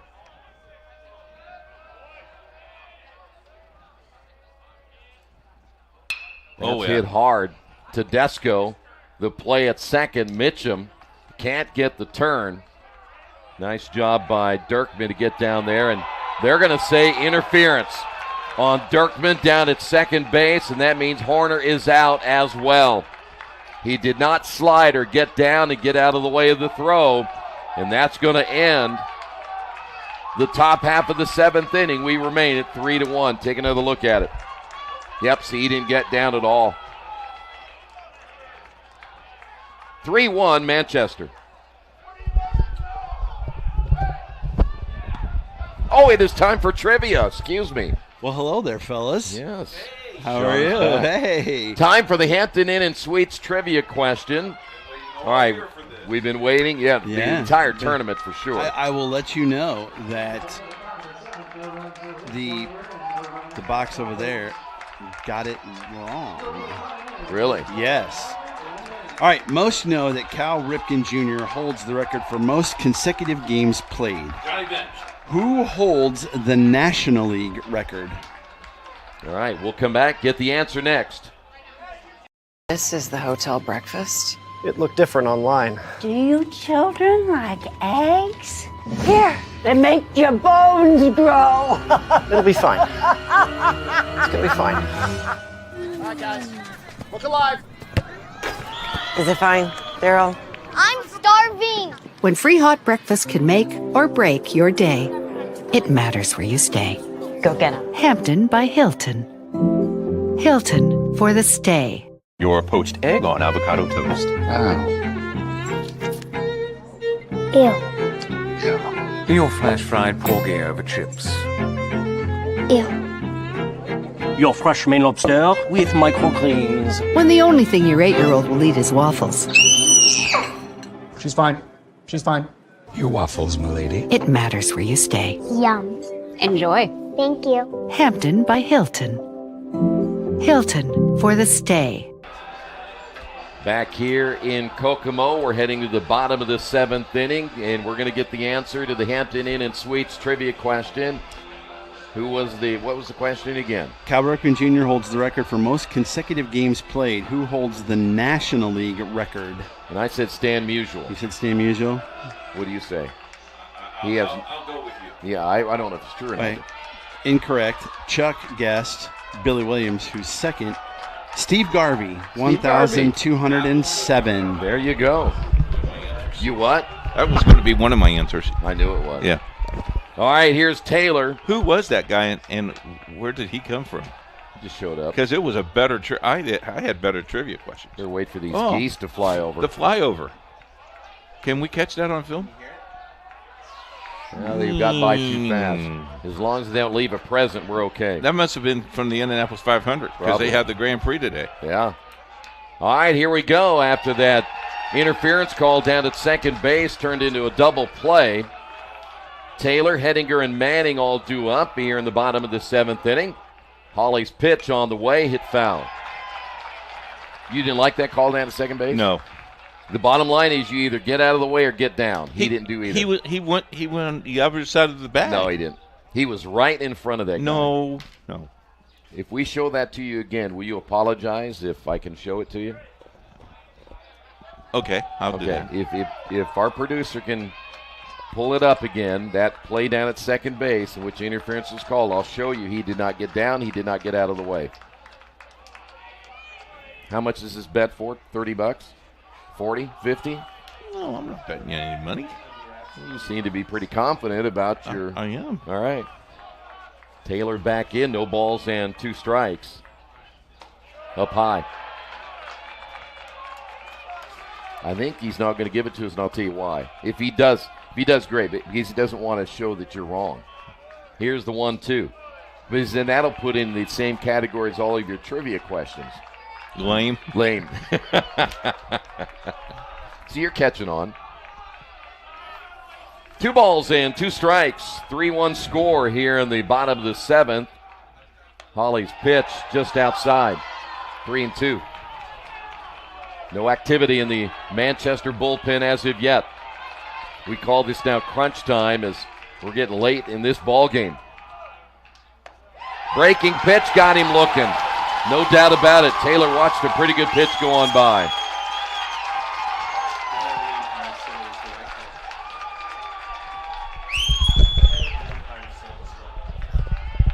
Head of the umpire said it. Now take a look. He did not get down. He did not get out of the way. I agree. I made a mistake because the head umpire also said that that's interference. Here's Hedinger. So I was not correct. A little bit high on the pitch. I just wish that one time that you and I have been together, here's the 1-0, that you would pay up on your bets. You probably owe me $300 or $400 by now in wages, yes. See? That's too far back. We're talking about here on this side. Whatever. Hettinger. Here's the 2-0 pitch. That hit him. And now, Transylvania trying to get something going here in the 7th inning. Here's Manning. Being very patient with Hawley. There's still no activity in the bullpen as Manning will step to the plate. 1 for 2 today, grounded at his last time up in the 5th. Well, Hawley ready to go to work. There's a called strike.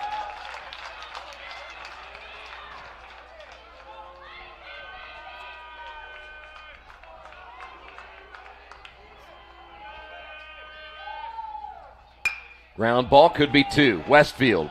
Mariani, the turn, in time, end of inning. We head to the 8th, 3-1 Manchester.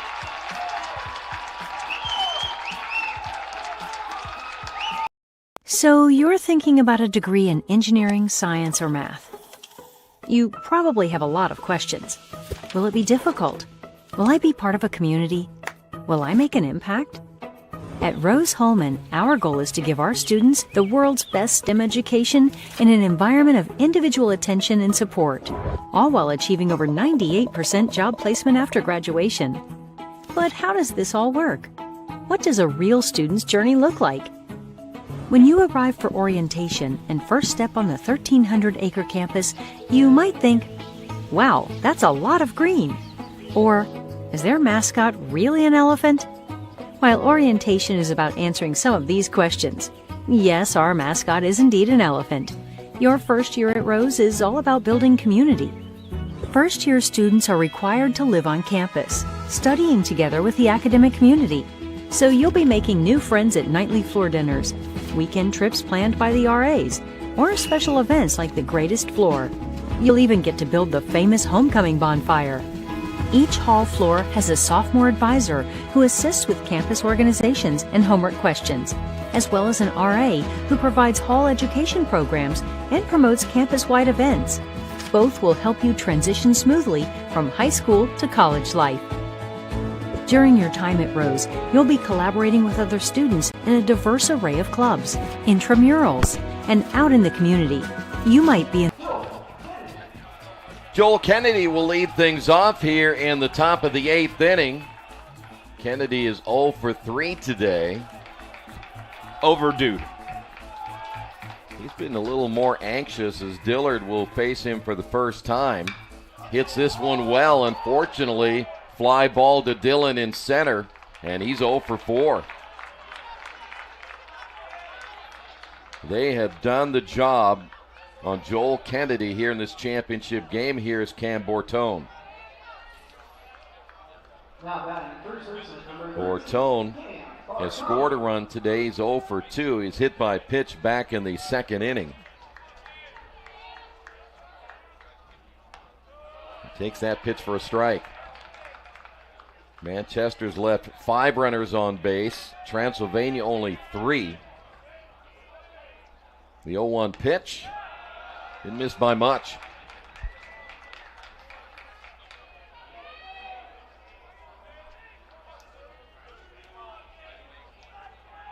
Dillard, 6 pitches for strikes. Should say 6 pitches and 5 for strikes, as that's fouled away by Bortone. What is hard to believe that is Bortone is only a freshman. Mm-hmm. Players like that, they're going to be pretty good for the next 3 years. Dillard comes set, and the 1-2 pitch. Hit well into left field. Hettinger had it played perfectly, 2 away. Didn't have to move. Nope. Here is Rocco Haynes. We used to have hair like that, didn't we? No. Oh, come on. I never had hair When you like were that. 16 or 17, you didn't? No. Rocco Haynes 0 for 3. Talk about a young man that may be due. We're talking about Kennedy, but Haynes is as well as he turns on that one. Look at the hustle. Look at the hustle. Look at the hustle. Catch that guy on tape. Look at this. Woo-hoo. You know what you like about that, too, is that you just don't sit in the dugout. Get moving, right? Get moving. He has some speed, too. Yes, he does. Here's the 0-1 pitch. Good breaking ball, and Rocco way out in front. And then he gave the foul ball to the fan down there. That's nice. That is nice. We have to work for ours, and they get his for free. Yeah. Here's the 0-2. Poked foul. Survived that one, didn't he? You know how hard I had to work to jump on that rooftop and grab a chair and climb up there? Don't even want to know. You can do that when you're spry. No balls and 2 strikes. Up high. Spry. Well, I can tell you one thing for sure. These are hard-working hands. They have been soaking in ivory liquid, you know. Here's the 1-2. Ground ball to Tedesco at third. Strong throw. It was a low throw, dug out by Taylor, and that'll do it. A 1-2-3 inning here in the top of the 8th. We head to the bottom half, 3-1 Manchester. Thinking about what to do after high school? Consider a career with Boilermakers Local 374. As a Boilermaker apprentice, you'll earn while you learn. We offer excellent wages and benefits, and as part of our no-cost hands-on apprenticeship program, you'll learn from the best in state-of-the-art training centers and on the job. Become a union Boilermaker and get on your way to a great career. Find out more, visit www.local374.org or call 219-845-1000. We encourage you to follow us on Twitter at IndianaSRN. Find upcoming games, video highlights, and much more. Follow us now at IndianaSRN. Very eerie. I mean, when all of a sudden... Okay, we're enough. back. We're back. Enough. Welcome back. 3-1 your Give me score. my slice of pizza back. Sorry. I can't. I already ate it. Jeez. We head to the bottom half of the 8th inning. I can't believe you guys think I'd be some kind of a jinx or something. Here is Dreyer, McElfresh, and Dillon, 8-9-1. I'm just glad our producer told me we're back after you ate my pizza. We're back. Thank you. I'm surprised you'd want more pizza after we just got done eating that. How about that lasagna, that spaghetti or whatever that was? Was that spaghetti? You had chicken parmesan and Is you that had what spaghetti. that was? Okay. Yeah. Good stuff. And the breadsticks. Breadsticks were really good. The whole entire after weekend has been very nice. Chocolate chip cookies? I did get one. You didn't? I did get Oh, you did one.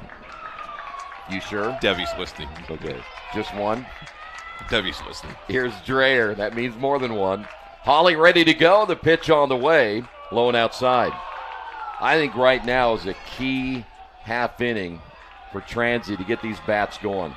You can get up to the top of the order and then work down a little bit. It's low. You got the middle of the order probably fuming and ready to go. Nobody throwing in the bullpen yet. Holly. That one missed by Gleason, and all of a sudden it's 3-0.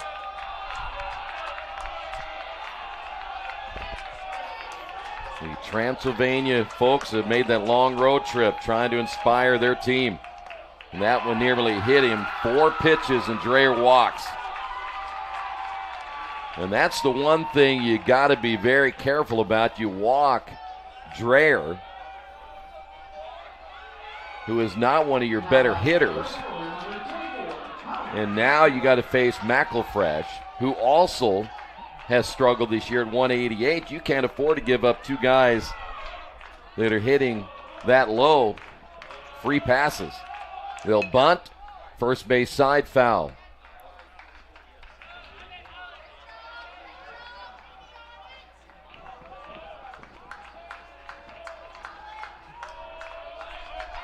Dreher, 174 hitter. McElfresh at 188.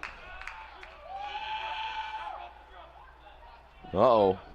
Oh, they just got warning. Yeah, I'm not sure who was barking down I don't there. know, but the umpire just warned Transy's bench. Somebody said something he didn't agree with. Here's the 0-1. Hit well into left field. Base hit. Bottom of the order coming up big for Transylvania. Runners at first and second. No outs. Here's Dillon. Dillon, actually 0 for 2. He's hit by pitch back in the first inning, and now top of the order. Right-hander throwing in the bullpen for Manchester.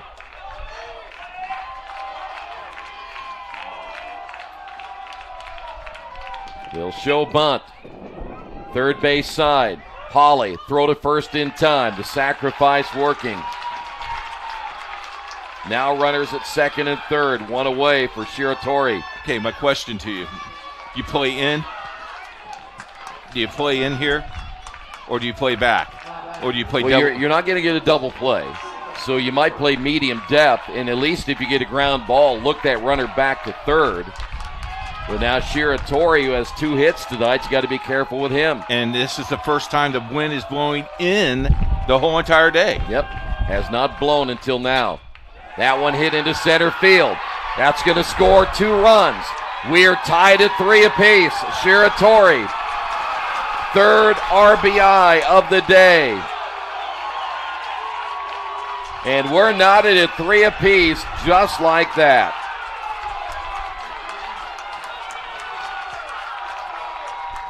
Tedesco. Well, we may have a pitching change as the lead gone just like that.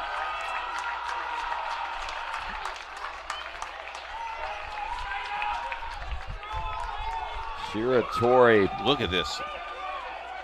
Really couldn't catch up with it, could he? Nope. So now Hawley, and I'm not sure how deep in games Hawley has gone this year, but he may be a little tired as well, but he laid. Here's the thing, my point. Okay. Dreher and McElfresh are 2 guys that hit below the Mendoza line. You can't let those guys get on base. You can't walk Dreher in 4 pitches, and then you can't let McElfresh get a base hit on you. As a pitcher, you should know those 2 guys ought to be 2 outs. Here's Tedesco. But give those 2 credit because they got on base. And now it's a brand new game here in the bottom of the 8th inning.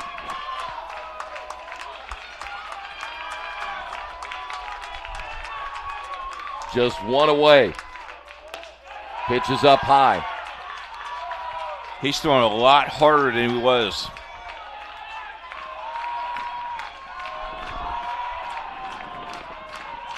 The stretch.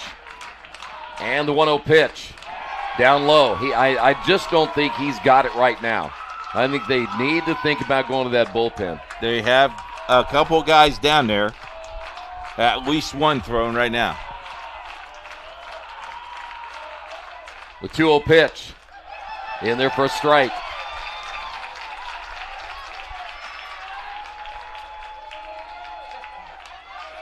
Transylvania all of a sudden has this energy back that they had earlier today and what they had last night.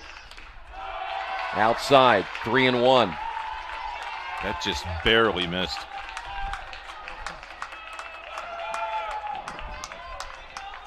Tedesco is 1 for 3. Singled back in the first inning. Ground ball back to the pitcher, Hawley. Makes the play to Westfield. The turn in time. They got the double play, but 2 runs come across. We head to the 9th, tied at 3.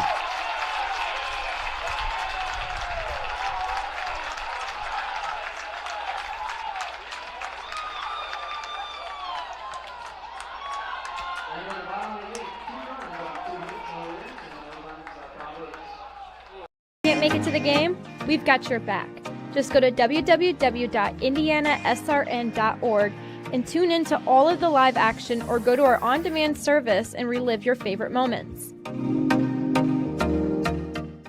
Bertner Electric Incorporated provides professional commercial electrical contractor services to Indianapolis and surrounding communities. Locally owned and operated for over 30 years, our knowledge and experience make us the perfect choice for all your commercial electrical contractor needs. Contact us today. We encourage you to subscribe to our YouTube channel, IndianaSRN.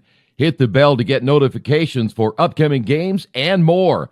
Watch as many games as you want, as many times as...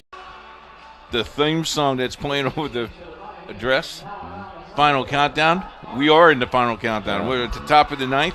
Where have you been? All right, if you would like to watch the replay of this game and all the other 9 games that have been played in this tournament, all you have to do is go to IndianaSRN.org, and that's right there, and the HCAC.TV network, and you'll have them all. All right, let me give you a little stat right here. Yes, sir. Manchester's coming to the plate. Their top 5 hitters in this game, 0 for 4, 1 for 4, 0 for 4, 0 for 3, 0 for 4. That, in my math, is 1 for 19. That's not very good, is it? Not good at all. And what surprised you even more, it happened against a pitcher at an ERA over 6, and they were hitting .348 against him. The next pitcher had an ERA of 10. Here is Westfield. Pitches outside for a ball. 1 for 19. Would you have guessed that of your top 5 hitters? No. Best hitting team in the conference. The 1-0 pitch. Grounded toward the shortstop. Shiratori fires high, but the catch is made, 1 away. That'll bring up Miriani. If you're looking ahead to the bottom of the 9th inning, you have 4, 5, and 6. Bottom of the order, though, is delivered today for Transy. The top of the order for Manchester in this championship game is not delivered. Here's Miriani. Wind is blowing in. We got a little gust there for a little bit. It's kind of died down now at least. Pitch is high and inside. We will no doubt see a new pitcher, though I think Hawley is done. There is a right-hander throwing. Now the 1-0 delivery. High and inside.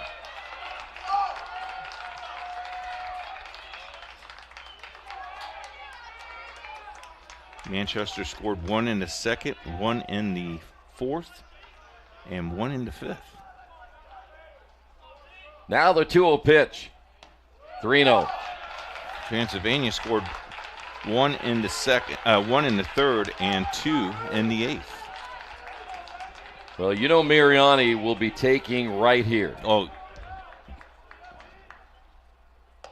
There's the strike. I would take again. Best hitting team in the league, only 4 hits in this game.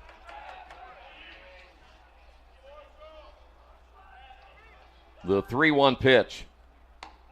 Outside, ball 4. Now the question is, how do you produce a run right here? Here's Mitchell Cobb. I don't know if I would sacrifice here. I wouldn't. Nope. I'm not giving up an out. You need those outs. You're hoping that Cobb, number 1, will stay out of any double play. Got to get a base hit here, keep things going. Dirkman is next, and Dirkman, by the way, has been on base 3 times. Mm-hmm. But unfortunately, no one's put him around. You go back to the top of the order, and again, as we said, the first 5 guys, 1 of 19, they have not produced here today.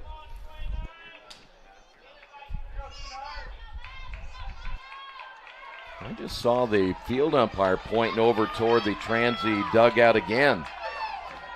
I don't know what that was about.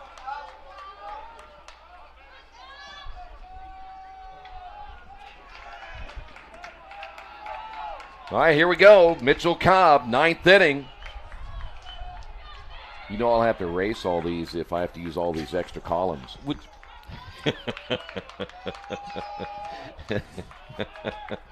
Nobody likes to work with me. I love working with you. Pitch is outside. What a privilege to work this tournament. Well, that's why, again, you're thinking if we get some free baseball tonight, why not, right? Ernie Banks always wanted to play 2. We did play 2. We're playing 2. You want to play 3? No. Not today. Not today. All right, a meeting of the minds right there. As you see Cobb, the 2 coaches, as well as Mariani, the base runner. Here, and again, we've talked about this ad nauseum in this one.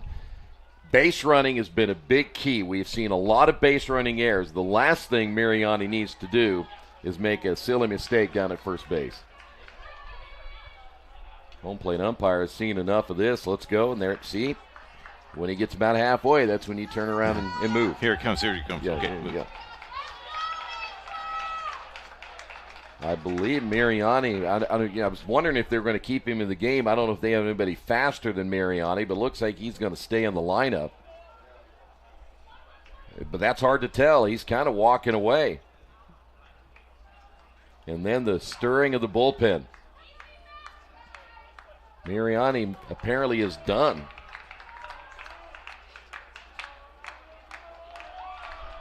Boy, he has one of your 4 hits. The player coming in for Manchester will be number 27, who will pinch run. That's going to be Clay Pickett.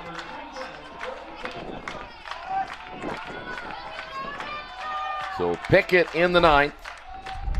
In for Mariani. 1 ball, no strikes. Dillard with the pitch. They show bunt and pull back, and the pitch is outside. I don't think they're bunting here. I think you square and hopefully take the concentration away from Dillard that he'll misfire. The 2-0. Now he offered that time.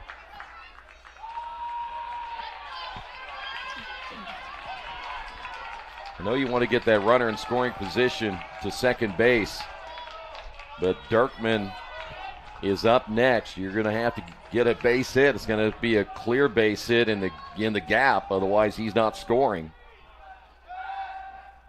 They're going to make sure that Pickett doesn't get too far of a lead, too. What year is Pickett? He is a junior out of Blackhawk Christian in Fort Wayne.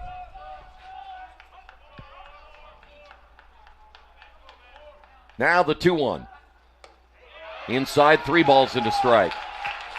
Now the one thing you're looking for here is Dillard's got to come with something across the plate. Cobb, he sees something he can drive. You give him the green light.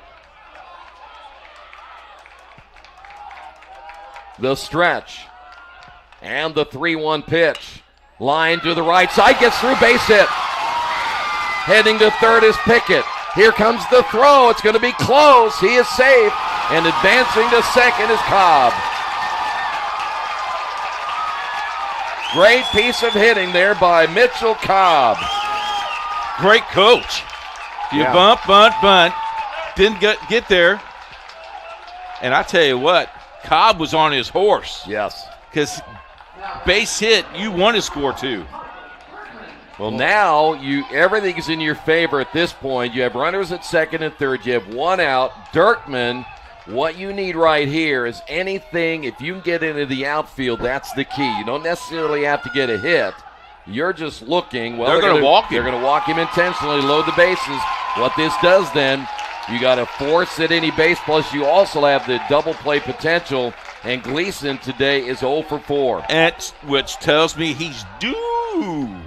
They're hoping.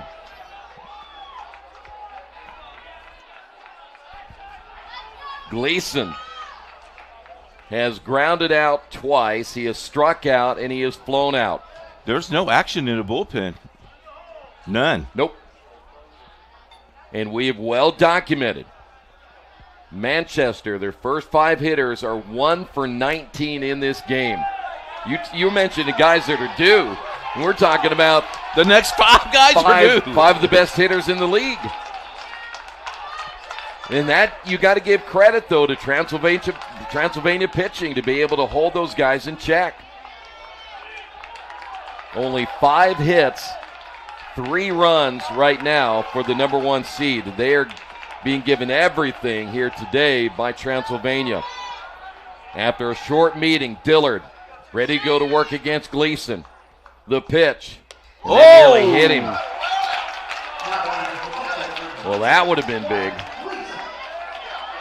Now, if I'm Gleason, you make him throw you a strike. Yes, sir. I want to see something across the plate first. The stretch. Crowd gets quiet. The pitch on the way. In there for a strike. Nope, it missed. 2-0. That was close. Again, you want to be patient here. He doesn't want to walk you. You're going to get something good to hit. 2 balls, no strikes. There is just 1 out. The pitch. Way outside 3-0. Nowhere to put him. You know Gleason, he ain't swinging. And Dillard will have to get this one across the plate, otherwise it'll be a 4-3 ball game. What a crowd. Crowd from Manchester into this one, and he missed it. Walked in the go-ahead run. Here's Horner.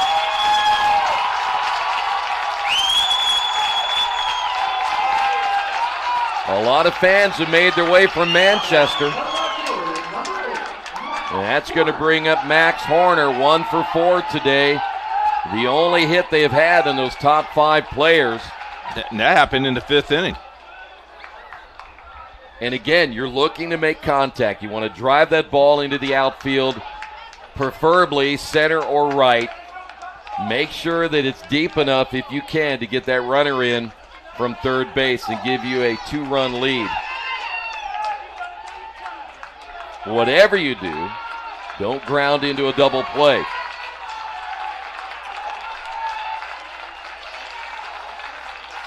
Short meeting with Dillard. There is a right-hander throwing. You taking here? I'm going to make him throw a strike. I'm not swinging until I get a strike. Infield, medium depth, they're in on the corners. The pitch. Because he's struggling right now. It's 5 in a row.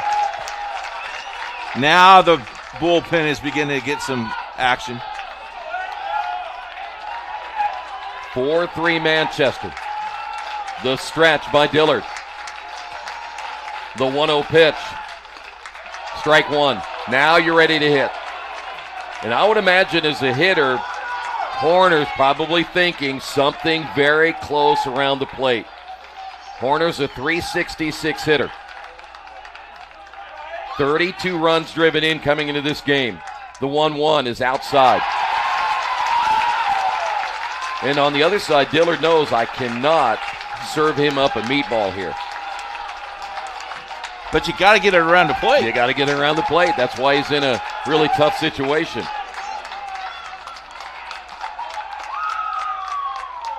The pitch on the way. Lined into right field. That's going to get down for several. 1 run will score. 2 runs will score. 3 runs will score. Heading to third is Horner. Horner with a triple, clearing the bases.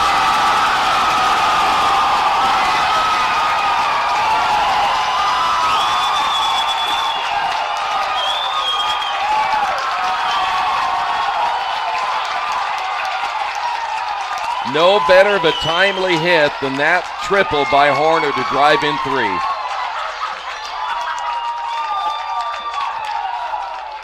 Watch that hit. I mean, that's a gapper. And I tell you what, that ball hits and it just keeps rolling. Well, that's what turf will do for you. And just like that, 7-3 Manchester. The bats coming alive in the top of the 9th inning. And guess who's up? Kennedy is 0 for 4. Infield is in, and the pitch in there for a strike. You want to hear this crowd erupt? I tell you what. If he gets a hit. I could hardly hear you when you were. Yeah, it was loud. Dillard with the 0-1. Swing and a miss. Woo, way ahead. what the nice thing is, if you're a Manchester fan, is that your best hitter has struggled. Other guys have stepped up, especially when you look at the bottom of the order. 4 runs coming from the guys at 7, 8, and 9. The 0-2 pitch. Swing and a miss. 2 away. Here's Bartone. 0 for 3 today. Still a chance to drive in another run down at third. 8th batter of the inning. Don't see that very often, not in this game anyway. Dillard trying to get out of this inning and look toward the offense. Pitch outside.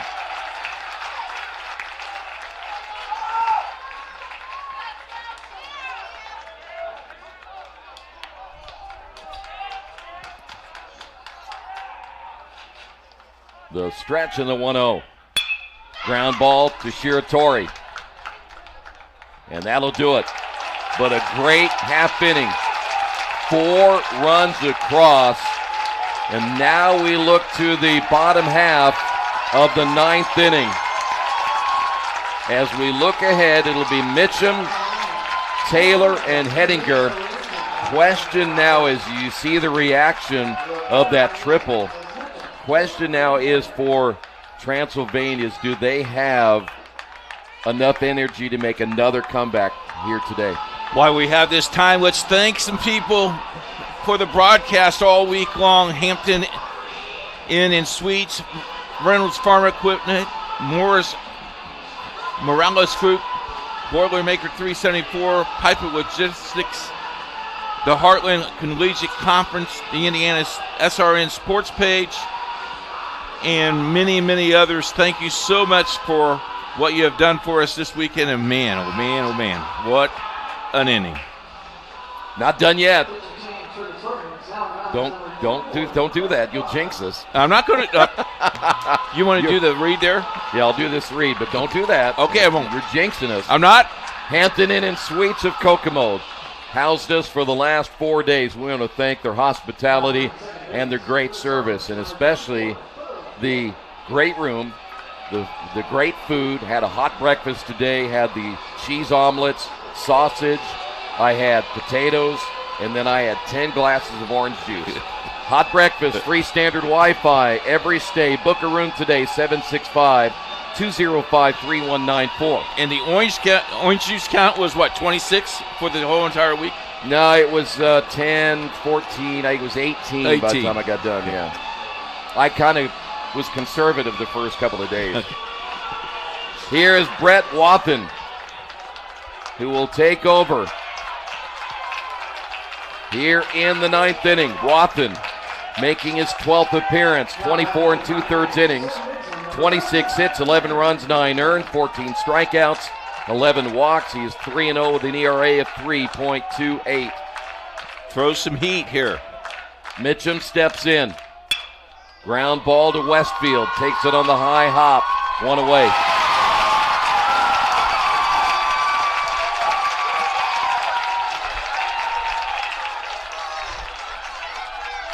Scheduled up is Austin Taylor. Taylor, 0 for 3. You know, again, I want to remind everybody, Transylvania was the number 4 seed. Yes. But we know the balance. That's how they're in this championship game. But to be a 4 seed, drop down into the loser's bracket, and give the number 1 seed everything they wanted is quite an accomplishment for this baseball team. That's not easy. Well, considering the 5 seed beat you in the first round. Yeah. Here's the 1-0. That's how balanced this league was. And if you look back at game number 1, the 6th seed gave to the number 3 seed all they wanted. That was a 3-2 game. Well, the bats came alive against Franklin, and then, of course, you had that big game against Mount St. Joseph. There's a strike. MSJ, the number 5 seed. Talking about 2 very close teams right there, but then those bats came alive against Anderson. We'd already talked about it in those couple of games. Transy 22 runs in 2 games. Hopper to the third baseman. Haynes fires a bullet, 2 away. I just think in this game for Transylvania, they did the right thing. They used a couple of pitchers we haven't seen. They kept this team off balance, speaking of Manchester. But they may have just run out of energy. 5 games in 3 days.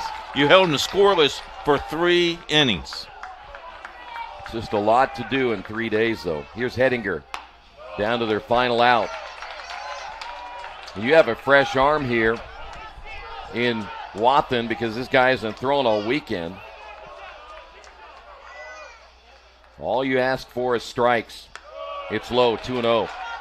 He will get the save, correct? No. It's 4 runs now. It's got to be 3 or less. Okay. Here's the 2-0 pitch. Hit foul. But you don't care about that now. You just want him to end the game. Because he and everybody else for Manchester will be sporting one of those nice big rings now. 2 balls and 1 strike.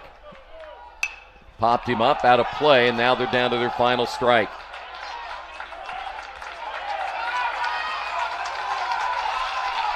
What'll happen is there'll be a 15-minute countdown.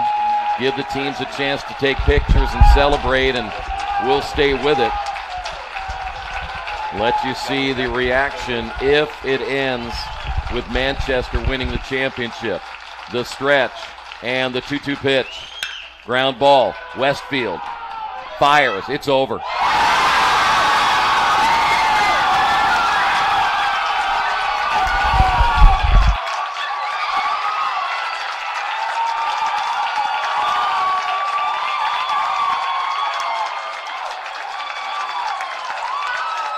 The Manchester Spartans are the 2025 HCAC baseball champions.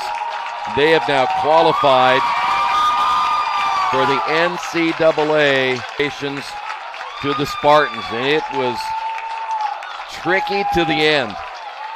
They were able to pull it out with that big bottom of the ninth inning, I should say, top of the ninth, when they scored 4 runs.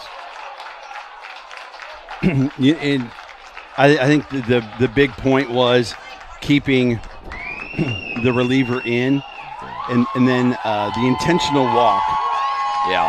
I would question that, only from the standpoint of like there is no room for error now. Yeah. And then you get the leadoff walk, and then Horner is just sitting dead red. Yeah. And what a beautiful at bat at the same time for Horner, in the fact that he wasn't trying to hit it to Chicago. Yeah. Because he took it into the right center field gap. He just hit it where it was, which is what he'd been doing all weekend, and cleared the bases. I mean, would you have imagined they would have scored 7 runs and won with Kennedy going 0 for 5? No. Yeah. And you heard the calculation we had going to that 9th inning. Your top 5 guys were 1 for 19. Never would I have guessed that. Right. And yet, the bottom of the order again, they scored you, 5 of your runs? So they were getting on base. Yeah. That is the definition of a team. Yeah. And as I said, for Transylvania, to make the run that they did, and they had all the momentum going in their favor. You and I called their win against Transy, their win against Anderson, and I thought, were they going to have enough bats left? And it turned out that they didn't. I was surprised, though, by the pitching that they got in tonight's game that kept them in it and right up until the 9th inning. Yeah, they lose the close game to Mount St. Joseph in their first game of the tournament, and then just in succession, Franklin, Mount St. Joseph, Anderson, bang, bang, bang. And none of those were really easy. No. They really kind of overpowered Anderson in the end, but,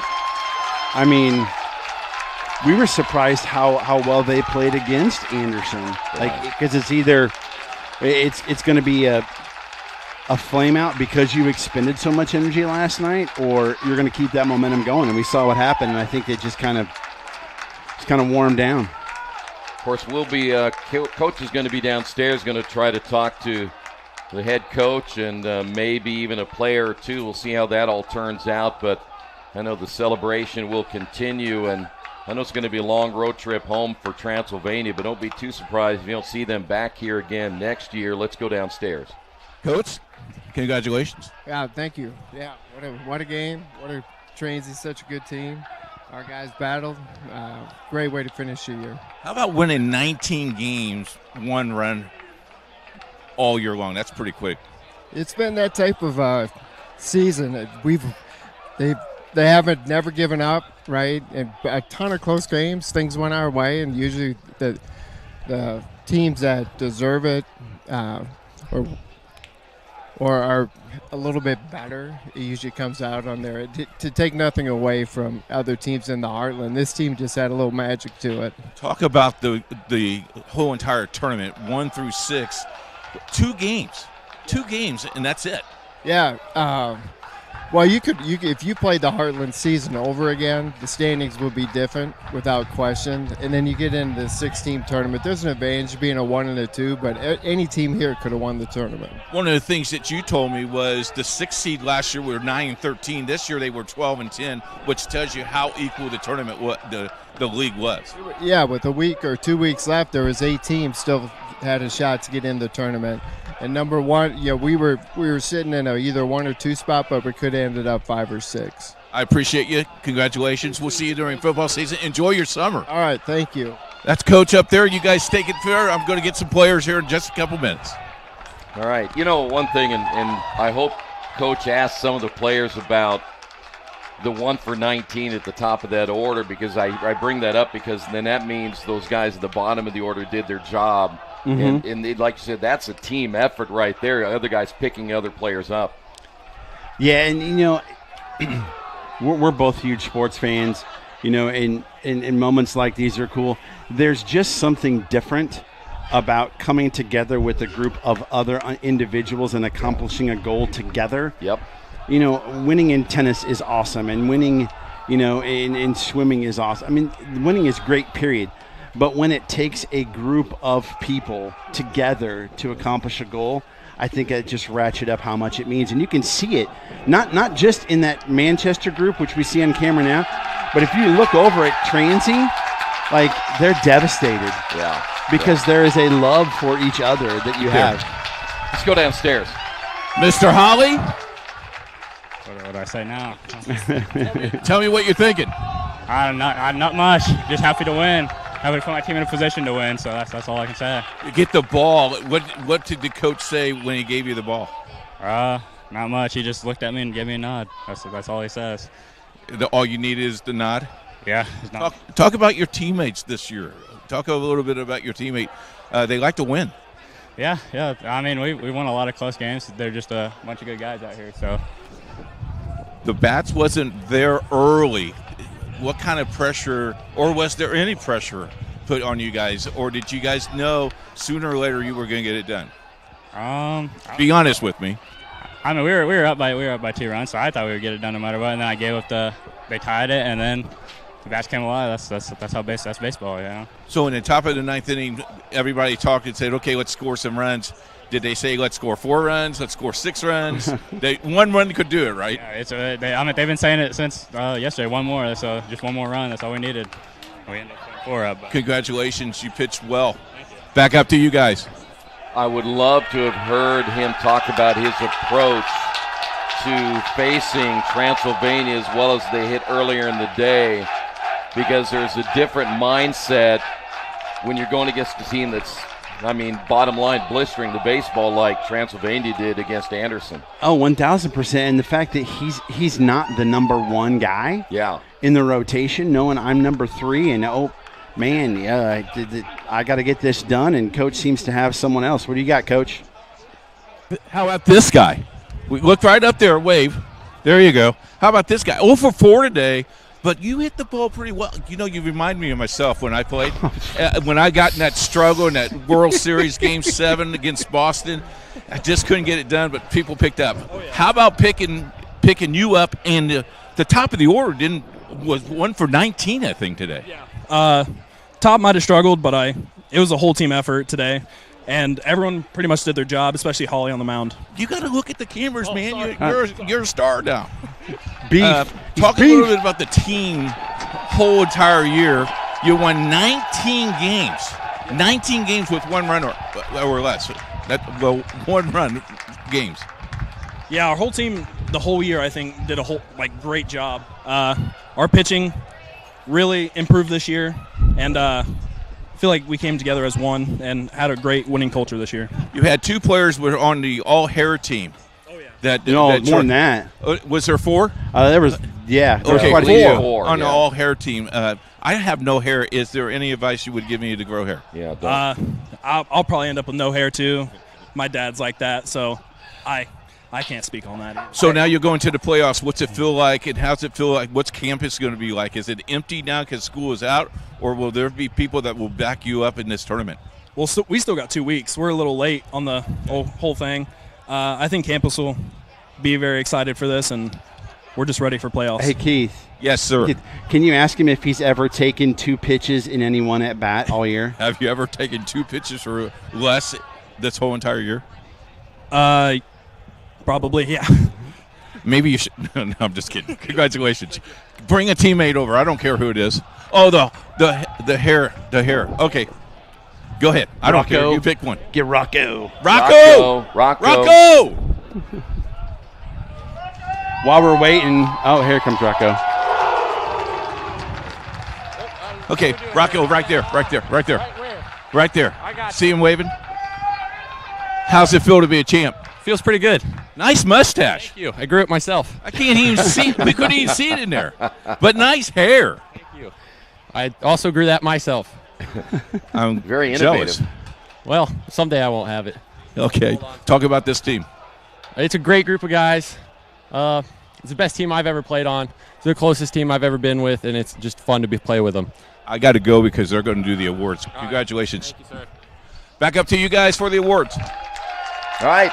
Awards going to be handed out here in a moment. And of course, you'll find out about the all-tournament team. And then the most important part, we'll be getting that nice big trophy and, of course, the banner that will go with it.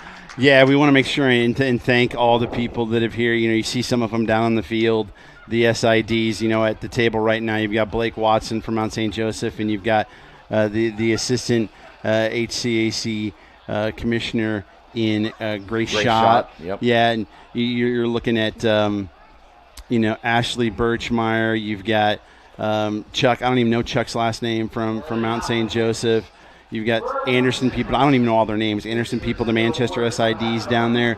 Up here you've got Bill from Bluffton and James from Rose-Hulman, and we're missing tons of people. But, I mean, this conference, while they compete against each other, they really are kind of a family. They are. Which is what's awesome. Let's go to our PA announcer.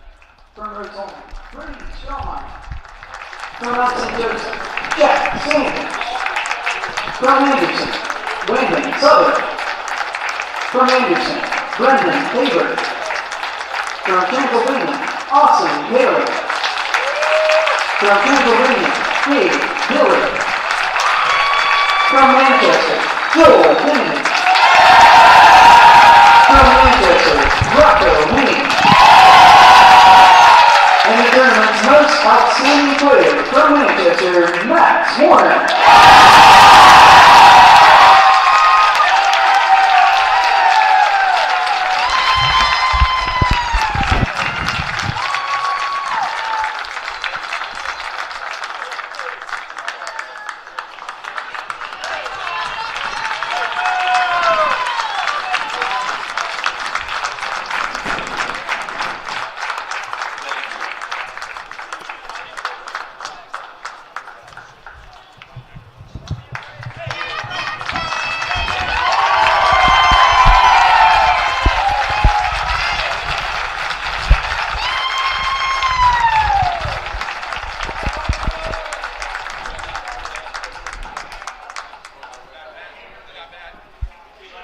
At this time, we would like to recognize the HCAC tournament runner-ups.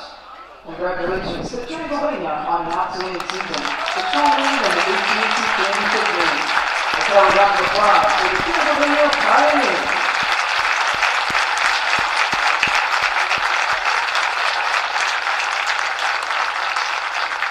And now, your HCAC tournament champions. Congratulations to the Manchester Spartans.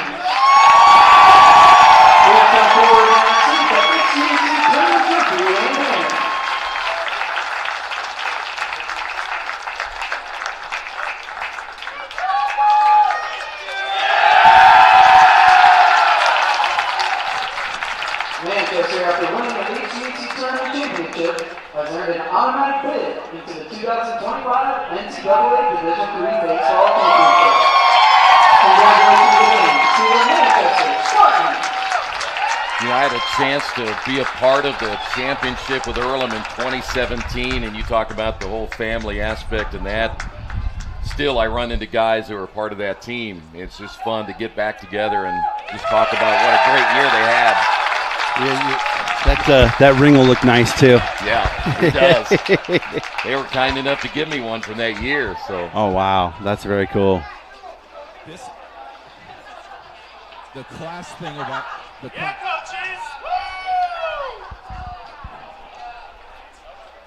I think they turned his mic off. I don't know. The class thing about this, every one of them love each other and pick this team up. Man, this was a great tournament. This was an unbelievable tournament. And now the president of the university is coming. Well, everybody's family Look at this. members. The family members coming. Got to get their pictures in too.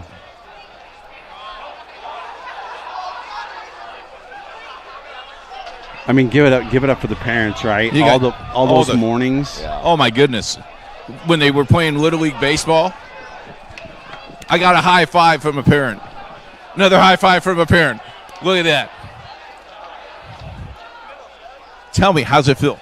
It feels great. It feels terrific. Go over here. So right there, tell everybody in Manchester that you're champs. Manchester is the champ. Congratulations. Go get your picture taken. Oh. I'm with the boys.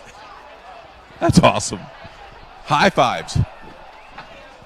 Keith running for mayor?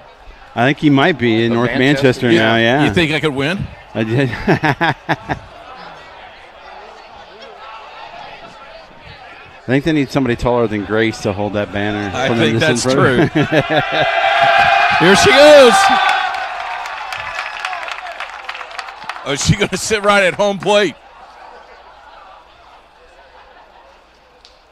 That's awesome. Keith, why don't you get down there and get in the yeah. Don't tell him, he will. I think don't tackle me.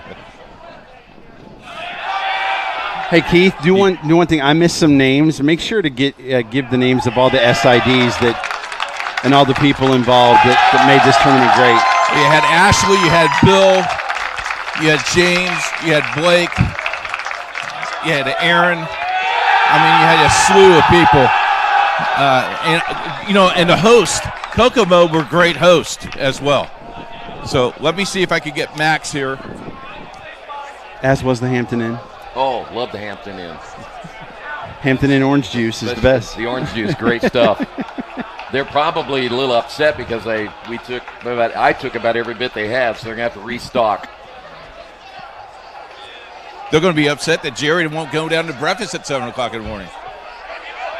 Jerry's going to be sleeping in tomorrow, that's for sure. Oh, yeah.